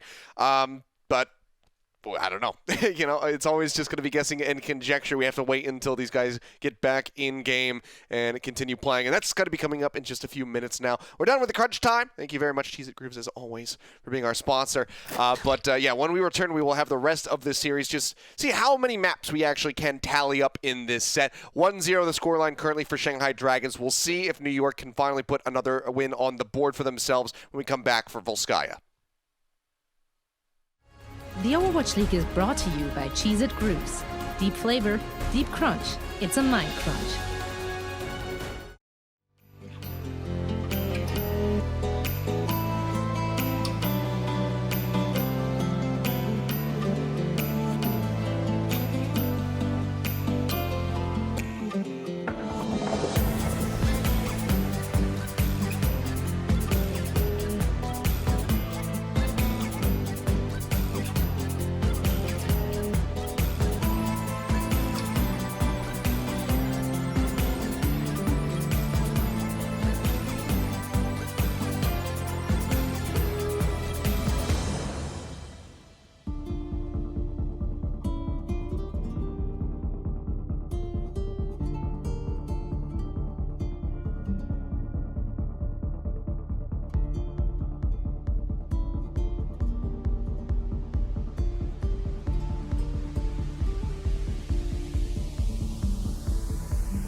The Overwatch League is brought to you by HyperX.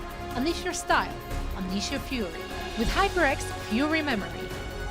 And by Coca-Cola, the official refreshment of the Overwatch League.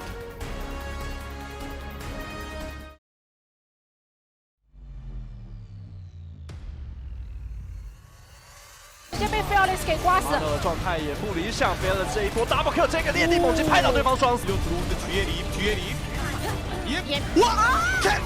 能量进展上面的话，坦位还是上海龙这边的一个能量领先，而且这换位置。 자, 립 꽈띵이! 니 배꼽 못 채웠고요! 근데 띵 채우기 됐거든요 지금. 자, 이마 목재!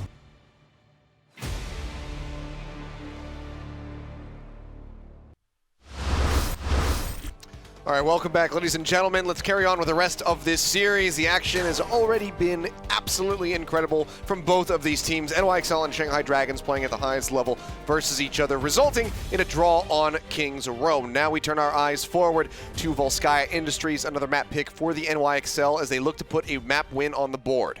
Yeah, and Volskaya Industries is their map pick again. When you have a draw, the most recent loser gets to pick again, right? So yes, that's how that works. So they've chosen this map, and it was a map that we actually had, you know, if we want to talk about recent historical data, that was picked by San Francisco Shock against the Washington Justice earlier today.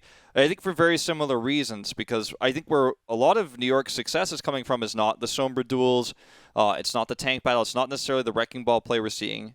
It's all of those things kind of put together with long-range hit scan from Seoul. He's really the one who's leading the charge. You want a map with long sightlines. You want a map where you can play around Seoul's Ash. You want to have a Namo just sitting there pocketing him. This is the pick. This is the best assault map you're going to have for that style of play. So I really appreciate the map choice right now for New York.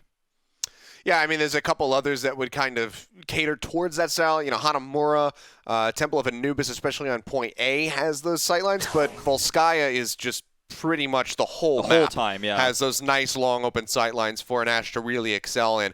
So yeah, I agree. I think that we're going to be seeing a bit of that coming through, and it's going to be interesting to see how Shanghai Dragons responds, because Seoul's Ash has looked extremely good across these last 2 days. So it's definitely something to be concerned about if you're Shanghai. Yeah, I mean, it's definitely something that is kind of strange too, because you're looking at two really good hit scan players on Shanghai, Lip and Fleta, and neither of them are really willing to play long-range hit scan against Seoul. It's almost as if they're having this extra sign of respect for him. Fleta playing a lot of extra Tracer when a lot of players would have challenged, would have swapped over to long-range hit scan to duel Seoul in a lot of these cases. And Seoul's long-range hit scan has kind of been up and down, historically speaking, if you want to go back, all the way to pre-Overwatch League. But he's looking really good this week on long-range hit scan. I mean, he's filled the shoes of Pine and now has kind of overtaken Nene. And it's very impressive to see how a player as old as Seoul, he's kind of ancient in terms of esports years, and as veteran as he is, he's been playing since the very beginning of competitive Overwatch in Korea. He's been able to kind of catch up and surpass younger players who, at oftentimes, like Nene specifically, have been better than he is at this role. So I love to see that when an older player kind of surpasses the younger players, shows the ability to play not only long-range hit scan, which he's focusing on now, but if he has to play a Tracer, he can play that too. If he has to play Sombra even, he can, and a lot of New York fans are probably wondering why he's not instead of Hoxall at times. But respect to Seoul, he's part of the reason why this Volskaya map pick comes in. Absolutely. Well, let's see how these guys are going to fare, as we do have the Shanghai Dragons starting things off on the attack, New York on the defense, and no surprises. We're seeing that Ash come through from Seoul. Much more comfortable of a pick, at least as of late, compared to the Widowmaker, which he has played sparingly, but this has been looking a lot better for him. Yeah. The Ash has potential to do a lot in choke point. You can help burn down. Like the cool thing about Ash too is Dynamite can actually be used at close range if you're really good at it to help peel against flankers. You get that tick damage onto a Sombra or a Tracer or even a Genji. It's something they can't escape. Once that AoE is on them, they've got to go get healed. So I think that's also one of the reasons why so popular right now. Ooh, this is a nice little angle. Undetected. Wrapping around the back. Waits for the translocator timer. And now gets the spot on Mono. Who's playing far forward, so getting the hack here would be huge. The bubble comes in at a perfect time, though, for Mono to try and deny that hack from coming through. Sebiobi up on this high ground, playing forward, instantly gets the headshot there on the LiJiang, pops back up top, seeking a new target. He wants Izayaki. They will get him in the end, but Fleta does manage to find Sebiobi. With Void getting knocked out of the mech, though, this still is going to be a very rough time for the Shanghai Dragons. Fleta's got nowhere to go. The Wraith Walk canceled early. Didn't try to exit, just try to get as much percentage as he possibly could. But the first volley from the Shanghai Dragons going to be successfully defended by NYXL. The duo between, I've been saying it all season long, but the duo between Mono and Jonak, the heals that are coming through from Jonak on Ana whenever Mono's playing as Winston, so well done. And, I mean, just Jagon things. Where? He was probably wrapping around the side or something, I don't know. This actually, he was with Lip, it looks like. Lip's gonna get out, but this is actually just tons of time by here. Oh. Okay, well that's definitely not great. That is a huge opportunity for Lip to get back in and take the lead. Fleta Wraith walks out with a sliver of HP remaining, down to 18 there, as Mono is ready to finish him off. Rez comes in onto Hawksall, so he can continue to get that EMP first. Lip hunting around the back, tries to get into range, and Jonak, he can't get it. Sleep Dart doesn't connect, the pocket heals come out from an almost, and Jonak is perfectly safe. And Lip has to go ahead and exit. That's he does get up so, to 97% alongside Hawksall. That's so risky. If he gets slept there, he dies, and that's a whole nother time by. I mean, it's Jonak we're talking about here, so that was not out of the realm possibility. He missed the sleep dart by like a millimeter. All right, EMP is ready on both sides. Can Hawksall pull the trigger first? The answer is yes. He does. He does not find Lip, but he got Fleta right off the bat. Niziaki cannot fade out. Mono in a perfect position to go ahead and punish the enemy Moira. The kills come through. Void crucially managing to exit with his mech intact, but as I say that, okay, yeah, gets a health pack to go ahead and try and fight his Lip. Is just like, yeah, I'm, help. He was screwed. He didn't have the translocator up, so just, was running towards the side. Mono says, nah, it's okay, I'll speed it up a little bit for you. That's how they still hold on to that EMP. That's pretty crucial for them. There's no Transcendence, no sound barriers on the side for NYXL, but this, I mean, this needs to be an impactful play from Lip. They need to follow up on this. They have Nano Boost, though, and they're going to have Sleep Dart as well, so he needs to be very careful about how he approaches. I think this is one of the more dangerous approach angles he could take. Whoop, whoop. Okay, EMP comes through, manages to get Sebiobi. They get both supports, and the follow-up comes in. Mono going to be hacked on the backside of the primal range as he continues to just go ahead and try to bat people away. Fleta going to have to TP back onto the map, times that one perfectly. Gets back up top now, looks for Jonak and finds him. LiJiang, the casualty on the side of the Shanghai Dragons thus far, but it seems like they should have the point now to go ahead and get that cap rolling through. Hawksall is spotted, gets the health back to elongate its life momentarily. The cleanup comes in, but a really nice start to this defense from the New York Excelsior, and they've got defensive ults to make sure that this is going to be less of a chance of a snowball here for Shanghai. Yeah, you've got to be really frustrated if you're Jonak too. He gets the scout both times on these crazy Lip plays and misses the sleep dart just barely both times. I mean, it almost looked like he was so close to hitting Lip from that perspective. It almost looked like it did hit him. He was so close to shutting that down. It just fails to make it happen.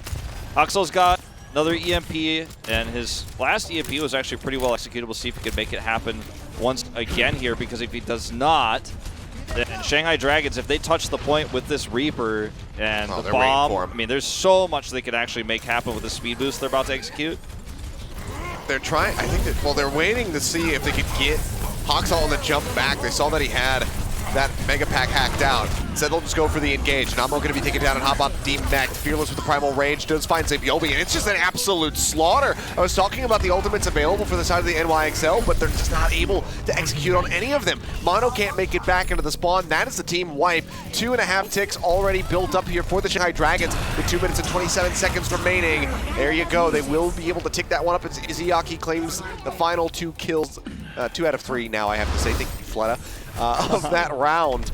And what looked like a very disastrous start for the Shanghai Dragons turns into overall a pretty good attack because they were able to snowball onto the point. Yeah, there's been something I've noticed. There's been this kind of trend of targeting Jonak down for the Shanghai Dragons, a lot of these pushes, because he is so focused oftentimes on Mono, who's playing aggressively, and he's kind of got his eyes laser focused on making sure that Mono gets the nano boost so he can put a primal, or he's just constantly throwing those left clicks in to guarantee the heals coming through. And that's part of why he's playing Ana instead of the Zen that we saw in King's Row, obviously. But he's kind of getting shut down at times, and this is one of those cases. He misses the sleep dart here again. And he's isolated sometimes because he has to be, otherwise he's going to be, you know, if he's in an obvious location, like he's kind of staying back because if he's at the angle where he needs to be to hit Mono consistently, you know, kind of towards the front, then he's even more vulnerable. But I feel like Shanghai is often wrapping around and finding him at his even more isolated positioning, which has caused problems. And okay, if you're wondering when Fearless's Hog might show up, we'll change topics. We'll segue right into this. It's going to be on this defense here. It's going to be Fleta Pharah. And it's not Hog Zarya, which has been, you know, quite popular. It's Hog Diva. Yeah, so a bit of what we were seeing yesterday. Now coming out to play for the Shanghai Dragons. The first time that they'll be running this Roadhog. So they are absolutely in it to win it here with this point 8 defense, looking for a full hold. Fleta tagged up, but pocket heals are there from LiJiang Tower to try to keep him. Can we get a replay? I'm sure we will. Stop my sentence and say replay, please. It's probably just a mechanical error, but could have also been something with a little bit of a Chipsa moment, perhaps. Yeah, we'll have to confirm that one later. Check the tape on that one. Yeah, bizarre. We can wait until after this fight at least. Hack comes in onto Fearless, can't take a breather. They're trying to keep him alive. Nice bubble to try and go ahead and cut right through the heals and that Hog, and it works out. They do manage to find the kill, but Hoppa now going to be eliminated, so still effectively a 2-for-1, and the res comes through, so they go ahead and nullify that as Fleta continues to play up forward here against the Winston. Drops down within the bubble, trying to weave these rockets in. A very dangerous game right now is Fleta playing, so he goes ahead, decides to dip out of there. Here trying to grab Mono, but this is a really risky spot to be in. He can have a Zarya bubble to stop him from getting antied or anything like that. He can get slept. He can get really bullied if he does end up getting caught with CC without a Zarya to help him out. Oh, great sleep onto Mono, but he's going to get woken back up. And a boost is rolling for him to try to get that Primal Rage online. Hook comes through. He goes in for the leap, and it's going to be the Coach Gun Blast that actually finishes off the Winston. So far, a very strong start to the defense for the side of the Shanghai Dragons, but Hawksall is getting closer to that EMP, and that could be the turning point. Yeah, Mono just hasn't been able to do what he normally does, right, with Jonak's support, and I think that's part of why they're having so much trouble is he just keeps getting hooked, or he's forced away because of the threat of the hook.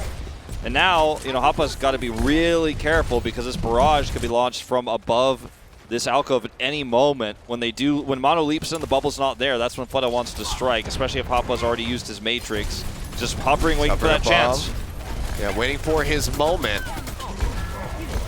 Dagon sticking to him like glue as the rockets come down. Hawksall falling low. EMP comes out, does manage to find 4, including Fleta, including LiJiang, but Mono is the first one to fall. Doesn't get an opportunity to use that Primal Rage, rather. And there's not a Sombra on the side of the Shanghai Dragons, so it's just a missed opportunity. That was actually really well played by Fleta there as well. He gets away while hacked on the land Pharah there, and LiJiang even commits the Valkyrie just to make sure he could follow through to get that extra healing throughput. Hawksall swaps to Genji here. It looks like Desperate Times calling for desperate measures on the side of New York Excelsior. They've got a nano boost. This is their fight to lose. So to make sure Mono does not get isolated. Nano's out. Already, Jonak going to be taken down, so Fleta, with that follow-up kill on the Sapiobi, can just continue to hold this barrage. Has not had to pop it yet. Looks for the boop away there onto Izayaki. Cannot save him, but it doesn't matter because there's a res out from LiJiang. We've got 38 seconds remaining here. New York Excelsior with 4 ultimates ready to go. Can they break through? Because there's almost 4 to match from Shanghai. Yeah, Shanghai, I mean, Fleta's still got that barrage. They have a hook here. Mono, he's going to get nanoed in this fight. You know, they wanted to nano him last time, but Jonak got picked. But if he gets nanoed and just hooked, I mean, he's going to lose a lot of his time. He's going to lose a lot of that health pool. It's not going to be as invincible as he'd like to be. Here's the barrage, potentially. Maybe not. Nope, just, again, doesn't need it. Goes ahead, pops it now as the Demon Matrix goes away. Can he elude that? Yes, he can. Nice little short wall. Blocks out on the self-destruct. The whole hog rips them to shreds in the garage. Hoxall finds one. Mono gets another. Rez, however, brings Lip back into the fray, so only down a man right now are the Shanghai Dragons as the OT will bleed away. And they do pull off the full hold here on Volskaya Industries. Shanghai Dragons now moving up to match point 2-0 plus a draw over the NYXL. Really well played across the board for Shanghai. I like the swap over the I like the swap over to the Roadhog to deal with how Mono's playing Winston. And that kind of forces this weird split. And you saw Mono kind of getting caught alone oftentimes because he was trying to leap past the Roadhog and try to threaten the back line.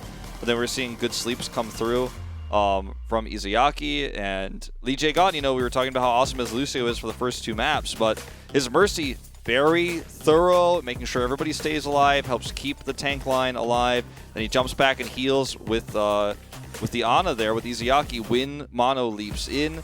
And you saw Fleta so many times go extremely low, and he's just kept alive just barely there by LiJiang's Mercy. And I mean, it was a fine line there walking with the Roadhog comp, but it made so much sense based on how Mono and Jonak were playing that tank line at range. Yeah, I mean, they played it to T. It was just fantastically done there from the side of the Shanghai Dragons. Now they're just 1 map away from closing out this series and advancing forward. New York in a very rough position, need to pull off a reverse sweep now and take us to a 6th map if they want to walk away with a win. It's going to be their map choice yet again. I believe we're going to Watchpoint Gibraltar for that, but it very well could be the last map of this series. We could be seeing the NYXL move down into the losers bracket here on the first series. We're going to find out in just a few minutes when we return for that map, so stay tuned, guys. You don't want to miss it.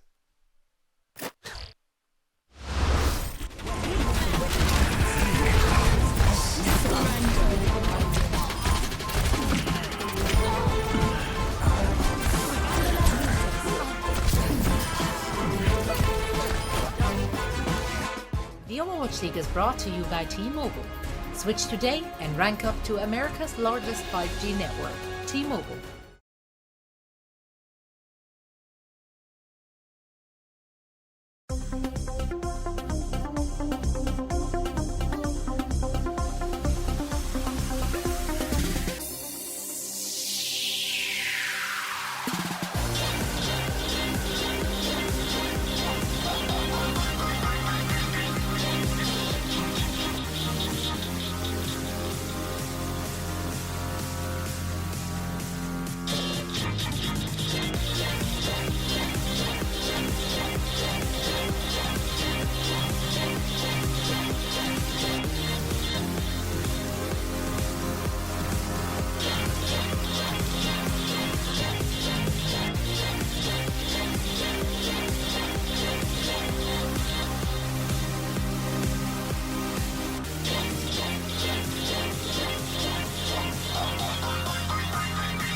All right, we are back and getting ready for what could be the final map of this series between the NYXL and the Shanghai Dragons, who are currently leading 2-0, plus a draw. Worth mentioning the draw, because it was a very close map there for NYXL. But unfortunately, weren't able to get a win there. We're not able to get a win on Volskaya Industries, and now need to pull off a reverse sweep if they want to advance forward and stay in the winner's bracket.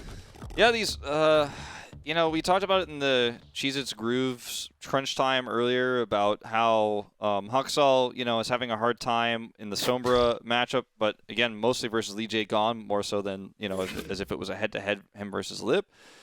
And then obviously they struggled a little bit when Mono was kind of trying to lead the charge, and he was the one who was making the big plays with Jonak supporting him.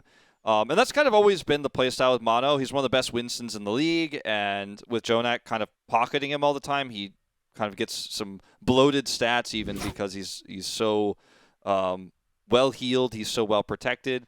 But the Roadhog really threw a wrench into all of that, and he couldn't just go into the front to trade because he was going to get hooked and blown up by that massive junk damage, the right-click damage coming out from the Hog. And when he went further away from the Roadhog, he was getting caught and blown up early. So Shanghai kind of figured out how to deal with New York. We saw Hangzhou swap over to Genji, which was quite puzzling. It's not the first time in this playoffs we've seen that. And it's a little bit worrisome. Yeah, it is, but worth noting that we do not have Hangzhou in for this map. Watchpoint Gibraltar brings out the Libero in NYXL, so changing things up considerably now is New York. I wonder what that means for the composition. I mean, he's not known to play the Sombra. Could be we see Sabiolbi play Sombra, and Libero ends up... He wasn't known to play McCree either, and he did that, so... Looks like it might be Widowmaker here, which is... You know, if you're going to see Libero on Just a sniper here on Gibraltar, you're probably hoping it's Hangzhou in most cases. One of the first big Hangzhou players in Korea, actually, Libero. Think back to good old Meta Athena days. It's a long time ago. Right now, Shanghai Dragons, I think the Genji could be real. We're going to actually take a look at what happened to Mono earlier. Missed the grapple? Really? I guess he was, trying to swing around the side and didn't do it, but all right, well, let's hope that that goes from his past doesn't haunt him here further on Watchpoint Gibraltar. Look at this. You see Shanghai Dragons are going for the double sniper with the Hog Diva. Double sniper Hog is really popular in Asia right now because you have the Hog for peel against Winston. So Winston becomes essentially useless at diving the snipers.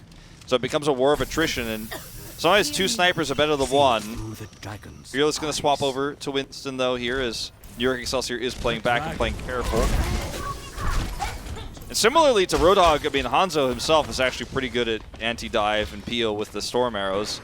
The burst damage is unreal. Break through that bubble from Mono very quickly, as well as punish him with those storm arrows. So, almost finding the headshot there onto Libero. He wants Jonak, I think, more than anything else, but I don't think he's going to get it. I mean, killing Jonak is kind of like killing Yelvedal if you're playing against Chengdu, but that's still going to be pretty good. Good luck getting a res in Ammo. Jumps up over the top, looks for Jonak, can't find it. But you can see Inamo pressured out, cannot get that res, but Sabiolbi in a really nice place to capitalize on that early damage. You take down Lip. It was now going to fall as Hoppa pushes forward.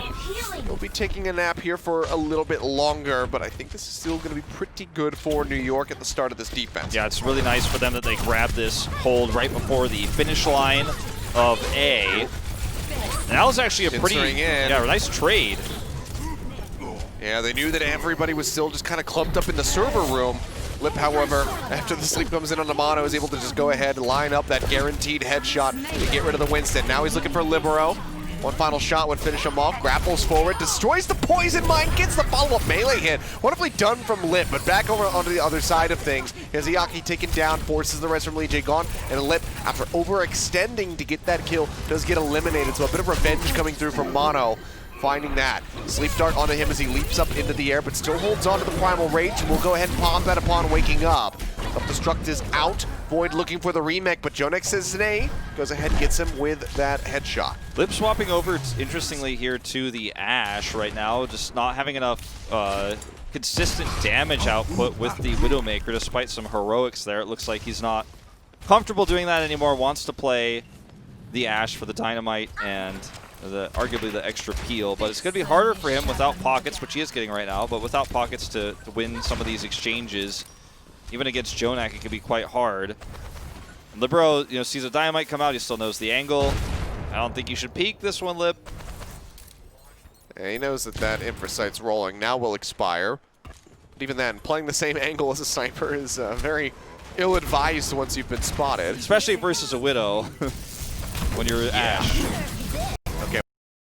That self-destruct. Everybody peels back and he remake. Healing goes through, so he does safely. Now going to get Pop Fearless looking for a target. Spots Jonek over on the other side.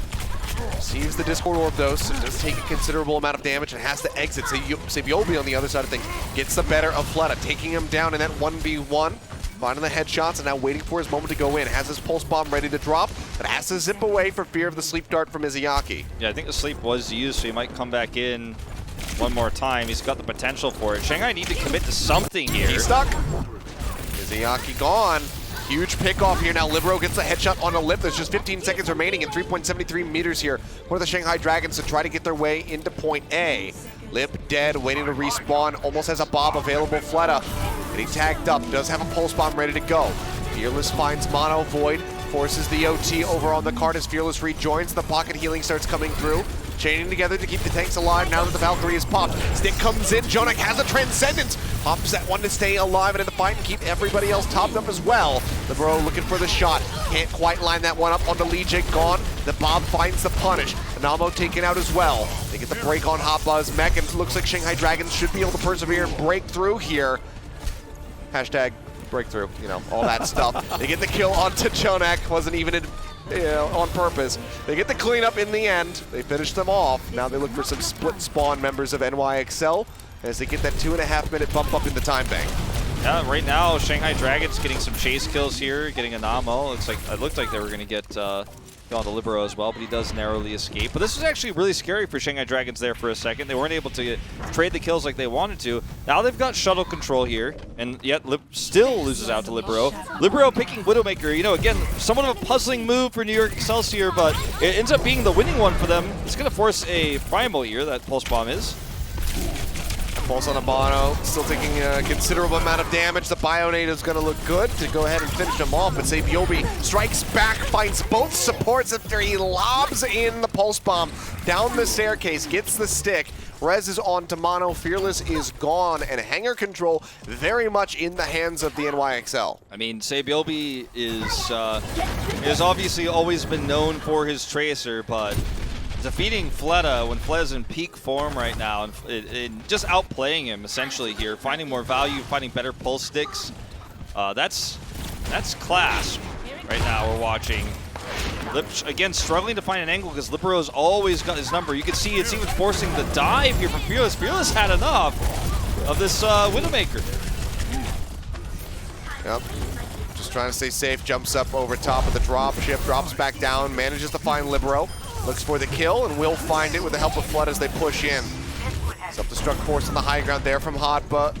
Goes back into the mech with the assistance of Jonek and that Transcendence. Cart moves forward a little bit, starts inching up yet again.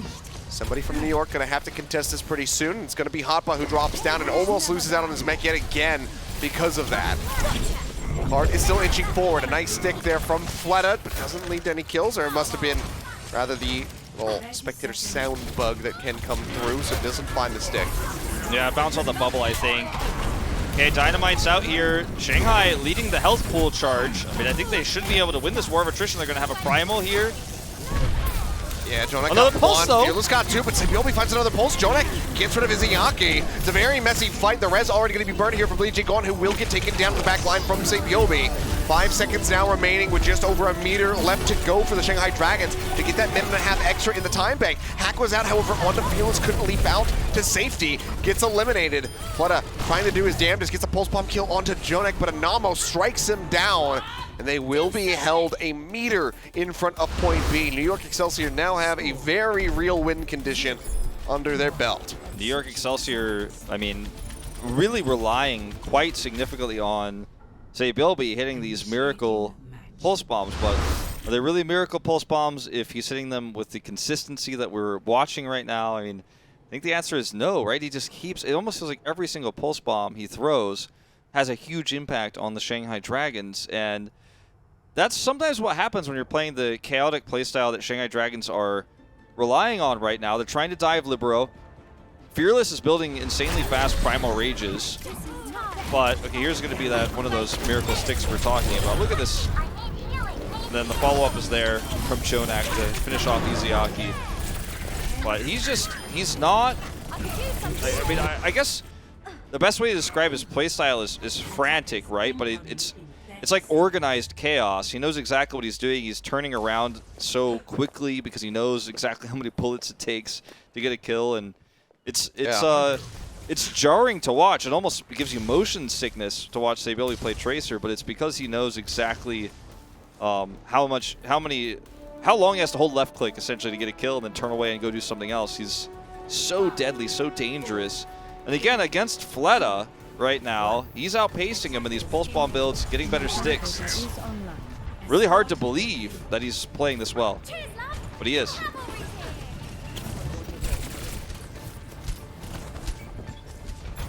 Moving their way up now. Vilby on fire with this Tracer in the round, so absolutely should stick to it. Mono, bionated, will get eliminated here off the bat. Good little focus fire coming through for the Shanghai Dragons.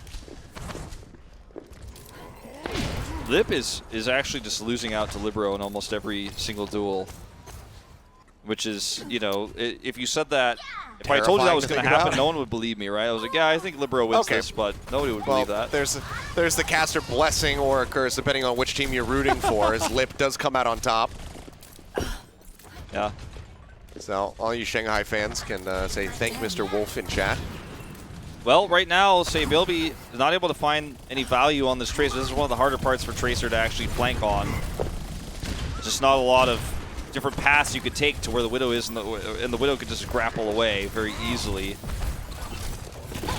Looks like Lip's going to peel back, throws up that poison trap to go ahead and retreat to one of the other walkways as Fleta's just looking for this crossfire. Recalls does not move up to half HP, so does have to dip out of there. Grabs the health pack. Keep himself safe. Shanghai still trying to maintain control of this high ground here for the moment as the cart starts rolling up again. Slowly yet surely making its way up the ramp out of the underpass. Fleta got this pulse here. Oh, well, Mono deleted yet again. Transcendence not in a position there from Jonek to try to keep him alive. The stick is going to be good, and Namo taken down after the res comes through. Mono res back into the fight, nearly has that Primal Rage online. Seems like he should be able to get it before he would be eliminated. Has to zap away a little bit longer. Goes onto the high ground, and there you go. I'm caster cursing now. Mono gets destroyed before he can pop the Primal Rage as he tries to put some pressure on Lip. This is actually a really nice defense for Shanghai. Fleta's playing very well. They're playing very calmly. Fearless is actually playing mostly back. He's not playing very aggressively right now, and using Nano Boost to just outlast some of the dive we're seeing from New York Excelsior. Here's an opportunity. Anamo, or rather, LiJiang is in position to res. Yeah, got the body shot, couldn't line up the head there. Otherwise, Lip would have been gone as quickly as he had re-arrived. Fearless dives into the back line, Discord Orb out onto the Winston. So pops a Primal, looks at his place, Sabiobi, takes him dangerously low, tries to go in for the pursuit, but clips the door there, so doesn't smoothly chase in to go ahead and finish off the enemy Tracer, who is just waiting with a pulse bomb. Forces Sabiobi to reposition yet again, and Fleta goes in, hounds him down, finds that kill. Now looks for another approach. It's a little bit of damage over onto Jonek. Stick out onto Hot Buzz. They try to finish off this Diva mech. Makes it low, and with the final shot from Lip, they will be able to find it and force that self-destruct.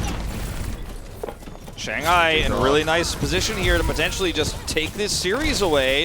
If they can win this team fight, they go ahead and use the nano. Fleta in good position to kill Libero, forcing the trance. Yeah, they jump out around the corner. Pulse bomb out from Sebiolbe off screen. Does manage to find Lip. The Transcendent's going to be used, and Fearless will fall with the help of that Discord Orb. LiJiang burns the res, puts Lip back into action, but he's already under fire. The cart rolls into point A. So now there's 3 minutes for NYXL to go push past a meter away from point B. If they can do that, they will have a map win on the board, and this series will continue. So close for the Shanghai to take that. I mean, Fleta was doing so much work in the back line, forcing out that trance. New York used the trance to actually re-engage there and overwhelm Shanghai Dragons with extra healing. I actually like the swap back to the Zenyatta here for Jonak. It's been what's working for him most successfully throughout this series. Sure, it doesn't give him that extra healing throughput onto Mono, speaking of which, but it does give him extra damage output, that's for sure. Speaking of which. Sure does. Just keep saying that, I guess, because they're just going to keep bringing it up as soon as you do. Chasing in, still looking great peel there from the defense matrix, and it actually leads to Fleta getting punished in a pretty forward position. So Rez, yeah, way too risky. Very surprised that LiJiang decided to go for that, and does rightly get punished for it. Fearless, however, finds Libero, extending this a little bit further here for the team. Card, however, in the meantime, has been rolling forward, and this needs to get contested right now. Somebody will finally tag in. Fearless that far forward, doesn't pop the Primal Rage. The Discord Orb helps chew him up, and he does fall. Flip gets Anamo, however, so the rest is out of the fight. Jonek's got 0 HP at the moment, literally, now, as Fleta finishes him off. Okay, this is a nice res onto Izuyaki. He has nano boost, so that's pretty critical to make sure that he's alive and set up for this team fight. Sebiolbe being very aggressive right now. A pulse bomb for him can actually change everything. Void needs to be very careful, but where he's positioned, he needs to be able to leap forward and block that damage out. But he's not probably going to eat the pulse bomb, but he can eat a lot of the follow-up damage from Sebiolbe if he does try to go for the Fearless stick, which is definitely the safest option for Sebiolbe for what's probably going to be the last real team fight New York gets here. They have a Transcendence. They need to use it wisely. Fleta on the hunt, wrapping way around from behind. He wants to force the trance or Spots kill him out. Lib down here. He sees him, wants to hold on. Great reaction instantly. Anamo there to get the pocket healing rolling, so they do not lose out on Libero. Ionate from Izuyaki, however, punishes Hotbutt, gets rid of the Baby Diva as he goes in for that self-destruct. Jonak holding on to the Transcendence, stretching a bit thin there, but does manage to pop it before he gets taken down. This Pulse Bomb, however, could be waiting for him on the back end of it. Libero dead, the one clip to the back of the skull. Now no supports, 30 seconds remaining, and NYXL have to be all in on this push. It has to be so perfectly executed. Libero's going to have sight in 2 seconds here. Jonak swapping over to the Ana. They want extra healing output for Mono so he can get that Primal Rage. That's their only hope. There's the sight coming through from Libero. Sebiolbe, can he find a Miracle Pulse? He's not in position to do so. Start making their way forward. Touch. Anamo having swapped There over. it The is. pulse up from Sebiolbe is good. Managed to find Izuyaki, but can they get more? LiJiang takes to the skies, has the Valkyrie, pops the res back into the fight instantly as the cart continues to inch forward here, getting closer and closer to the finish line, closer to an NYXL map victory on Watchpoint Gibraltar. Lip and Izuyaki both going to be eliminated. Mono goes up into the air looking for LiJiang gone. One more hit will finish him off, and Hotbutt is there. Fleta finds one with a pulse bomb, getting rid of the enemy. Lucio as Void pops the self-destruct, but the bubbles are there to block out on the blast, so they do not find any kills as Libero sits back, relaxes, and pops heads. Gets Lip here at the end. The cart rolls through, and New York is not done yet. They will not settle for just a draw in a series and then getting swept thereafter. They are hungry to take this the distance. A map win comes through now, and we carry on. Very, very impressive stuff from Libero. You know, you don't expect the Libero sub in to play exclusively Widowmaker. I mean, he has played Widowmaker in the past, and like this is his first career game of it or anything like that. But when you've got Nene on the lineup, when you've got Sebiolbe on the lineup, for example, obviously he's playing Tracer in this case, and really good Tracer at that. It's a surprising pick, but he ends up being the hero of the day, right? And at the very end, he kills Void before Void can remech. He uses self-destruct to get that remech, and obviously to peel on the point a little bit. He gets blown up, and then he gets a second kill. Not Sebiolbe, Libero, excuse me, gets a second kill there, a second headshot kill to just seal the deal on the point. Yeah. And things looked really dire for New York at that moment. Sebiolbe comes in, gets the pulse onto Izuyaki. And New York want this, and they are not going down without a fight. They certainly are not, and it's a really great sight for them. I'm sure it's going to be a big exhale of relief for them, but it's not going to last very long because they're getting ready to go straight into another map. Control is going to ride us out for these last potentially few maps here. Shanghai Dragons still just need one more to close this, and NYXL going to be hungry for 2 control maps in a row. LiJiang Tower is going to be coming up next. We'll see if NYXL can in fact take us to a 6th map with a victory there when we return from the break, so don't go anywhere.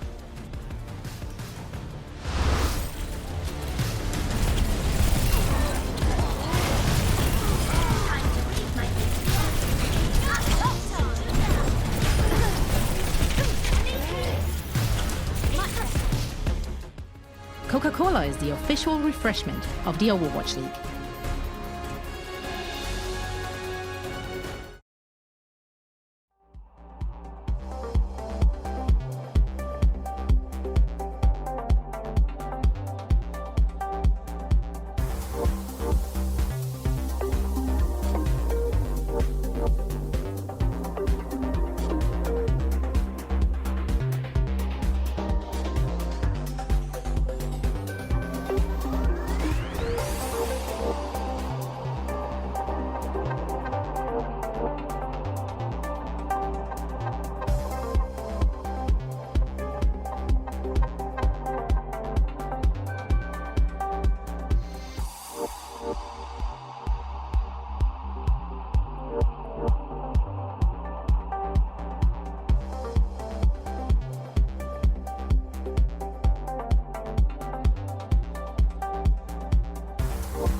And we are back, and the action continues to build, the tension rising as we get ready to go into another map here of the Overwatch League between the NYXL and the Shanghai Dragons. This is getting a little bit crazy, Wolf.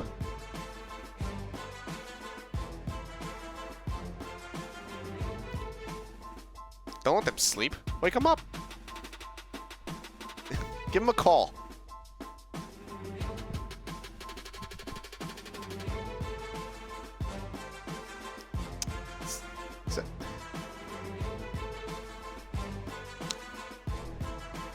Well, Wolf, it sounds like you might be muted for the stream. If you want to double check your setup real quick. Well, you know, everything I mean, you just said, selling this match might not have gone out on air, but it's okay. Wolf said a lot of volatile things about how good this series is and how you guys should wake up your friends if they're sleeping through it. And I agree with him, just maybe without all the expletives that he said. But it was pretty compelling argument. So this is an incredible series. I was a little bit intense about telling people they should not miss this match. We got a little delay. Production was like, well, I'm gonna mute that one. Yeah, but this is a pretty sick match. Like I was saying to you privately, Seth, apparently by accident. This is one of the best matches we've had in APAC, and this is one of New York's best playoff matches since 2018. That we're seeing right now, showing us a lot of depth. I mean, not getting.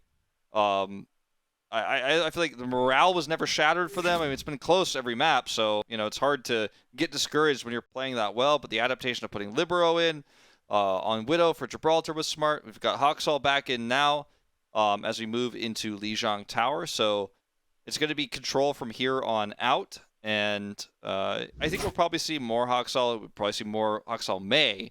I don't think even if they win this one and we go that 6 map, that's right, 6 if you're tuning in late. We had a draw, and we're going the distance here. I don't think they'll sub Libero back, and I think it's going to be Haksal for the rest of the series.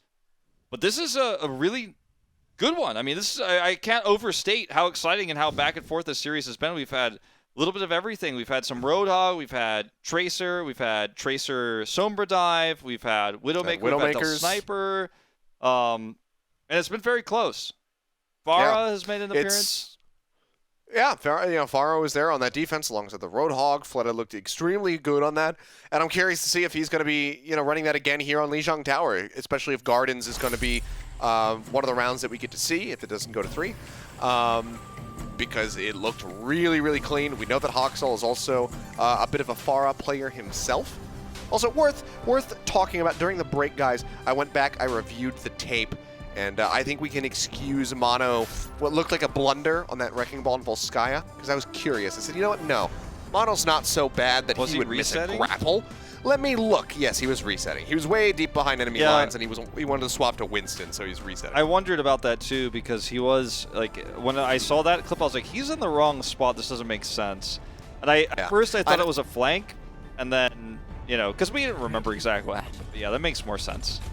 Yeah, I knew that all the Mono fans, I'm sure, were raging at us in the chat and whatnot. So I just want, I was like, you know what, he's better than that. So let me just double check, give him a benefit of the doubt, and I'm glad that I did because we were wrong on our first judgment. Well, so good job, Mono. Mono never gets the full praise he deserves. I know the Mono fans out there are doing Mono's work on the internet, but he's playing Ryan, by the way, so Mono fans as well are going to be very excited about this. This is not a surprise to see this Haksal on the Mei, like I was alluding to earlier. This is the best map for it. Shanghai is mirroring that, but they're keeping the Symmetra, in fact. Oh, they're just pushing in onto him. They get the fear, rather the freeze out, not the fear, onto him, and they go ahead, collapse in on top of the Reinhardt, and this is a very strong start. As Lip teleports behind the wall to get the break on the mech. That was beautifully played from Lip. Yeah, Lip, he has played the Sombra every now and then. Early on in the season especially, we saw it from him a few times. Or sorry, I don't know, what did I say? Sombra. Well, he has played a lot of Sombra too, so I was wrong. He has done that. Yeah, Symmetra. Symmetra is pretty good, actually. And Wall here going to try to cut somebody off. Void gets flash banged, but he's going to be safe. Yeah, doesn't quite hit that initial headshot to save Yolbi, but he does manage to follow up for a kill on the Lip, but not before losing Mono. Now with an ammo gone, their move speed is going to be severely reduced as they try to exit. So Shanghai Dragons still just going to be holding this point rather comfortably as Jonak is going to be delayed for a little bit. They said that the roll lock was going to stop goats. Achilles, they said there was going to be no more goats. I think Jeff Kaplan wrote me a note, the sign, and promised me there would be no more goats. He told everybody there's no more goats. That's the end of it. But sometimes on LiJiang Tower, you get as close to goats as you can get. This is where goats started in Korea. Chengdu Panthera only using it on this part of LiJiang Tower. And I mean, all the choke points make it very difficult to circumvent all the ultimates that can be set up here. And Blizzard is almost ready for Fleta, so that's why you see this, sort of Boots-esque style here, this death ball. Yeah, and Lip's been so intelligent with his teleporter placement thus far that in New York, they can't even just pop a speed boost and run at the Shanghai Dragons and try to take a fight that way and just go brawly, because they are just out navigating them by teleporting around the map. Graviton Surge going to be thrown in here from Void. Wall comes up to try and deter anybody from pushing forward, but Fleta finds Sebiobi, the tank line broken down. And Shanghai Dragons are not fooling around right now. They say, you know what? This is cute. 6 maps is fine. It's more than we thought that you were going to get to, but I mean, there's just no way. There's no recourse here. There's no real fight for New York. I mean, Mono does somehow escape to tag for overtime, or does he? Okay, it's actually, they're still going to touch, but I mean, they don't have a real team fight here. Yeah, the bubble is looking pretty good. Shatter down straight onto Sebiobi, and nobody else can touch. Map 5, I misspoke with the 6. But yeah, a lot of ults at the end in celebration of the victory. 100% to 0. Shanghai Dragons absolutely massacre the NYXL on Control Center. This is, you know, that's a dominant start, but this is going to be, as we head into Gardens, a very different style of play. You can't run that Goats-esque, you know, Symmetra, Reinhardt, Mei, Batiste style here. A lot bigger sight lines. Shanghai Dragons, I was going to say, they show the Mei in the hero selection for just a second, but I really don't think you want to run that here. You're just going to get out-poked and outranged a lot of the time. They're actually going to go all in on a different style here of controlling the point, which is the Reaper, whereas New York Excelsior going full dive yet. It's like we started. I mean, it's almost exactly the same as how the series started. Press their way forward, a hack out on the Fearless. Shanghai flying one onto Jonak, looking for the boop off, cannot find it. Jonak takes down Lip. Hawksall already with a lead is going to be able to surge forward now towards that EMP charge, barring himself getting picked off. Mono just rolls through, nearly has a minefield up ready to go before the point has even been locked down by either side. Sivyobi in the back line finds Izayaki, killing him before Coalescence can come in to try and extend this fight further for the Shanghai Dragons.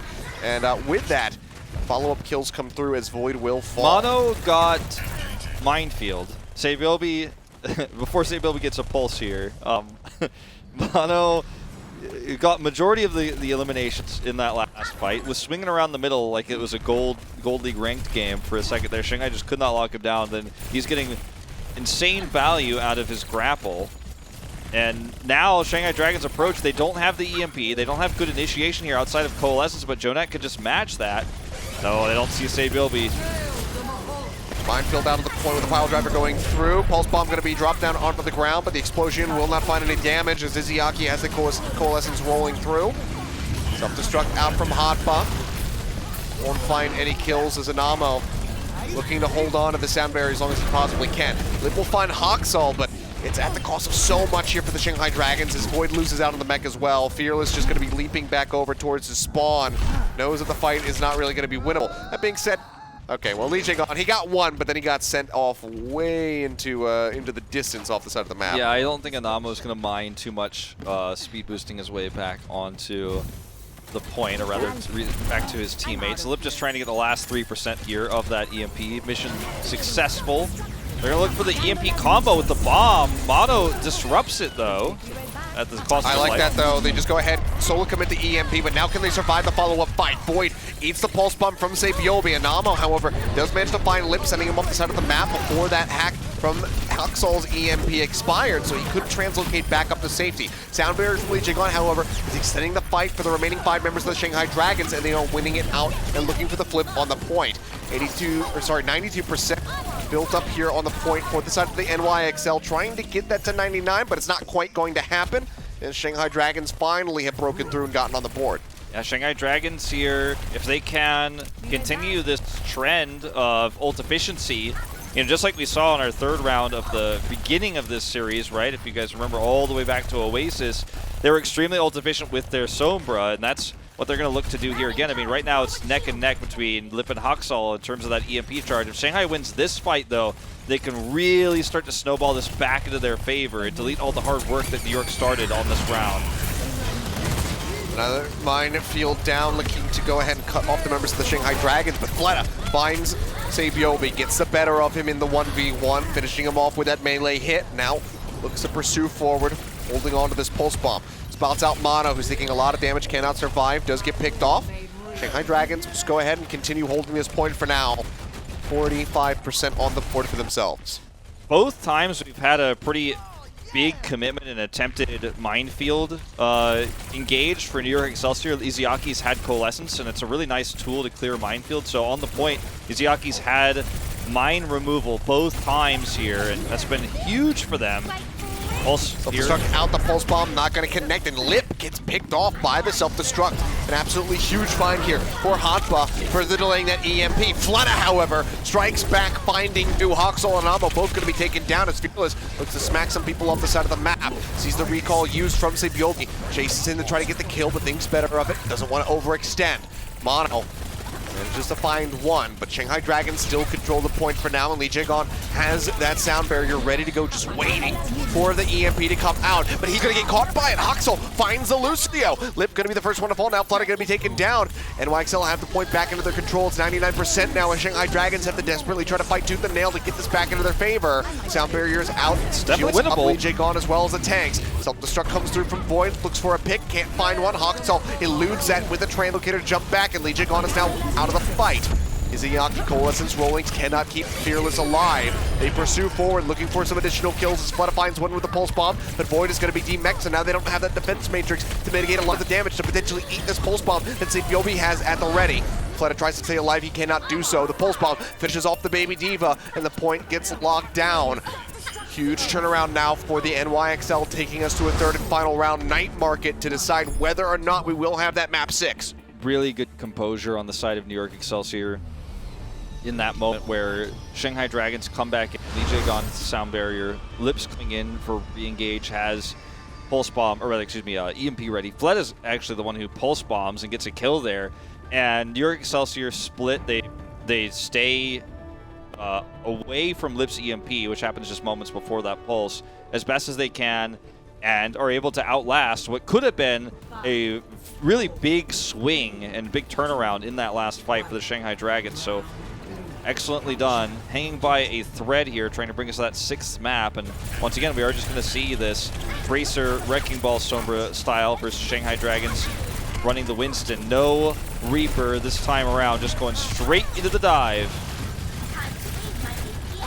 Trying to apply as much pressure as they can. Mono going in for the split. Rolls through a couple members of the Shanghai Dragons, displacing them, but not able to isolate anybody for them to get picked off. Just instilling chaos right now in the positioning of the Dragons members. Point unlocked, mostly capped at the moment here for the Shanghai Dragons as they look to seal the deal on that. They press forward. Coalescence already built up by Izayaki. Jonek now matching. He pulls a trigger simultaneously. Hack not going to go off, but Void will get caught by Hawksalls. Pulse Bomb out from Sabiobi, not able to find any kills, but Fleta holds on to one of his own, but he will not get to use it here. Gets taken down, the sound barrier a little bit too late to try to keep Fleta in the fight. Namo holding on to one of his own. This very well could be a turnaround perhaps for the side of the NYXL, but that being said, Hoppa is dead. NYXL might just go ahead and peel back as the EMP from Blip catches both of the supports. Now that that's out of the fight, Anamo goes ahead, pulls the trigger, drops the beat. As they look to take this point, 30% currently on the board for the Shanghai Dragons as the primal range rolls from Fearless, looking for a target, but everybody is kind of dipping and dodging away from this Winston. Mono gone, LiJiang gone, now taken out of the fight. Fearless falling as well, and YXL might just be able to make this happen. Pressing around the side, Sabiobi gets the pop on Void's mech, waiting to try and find the Baby Diva, but Mono's Minefield will do the job for him.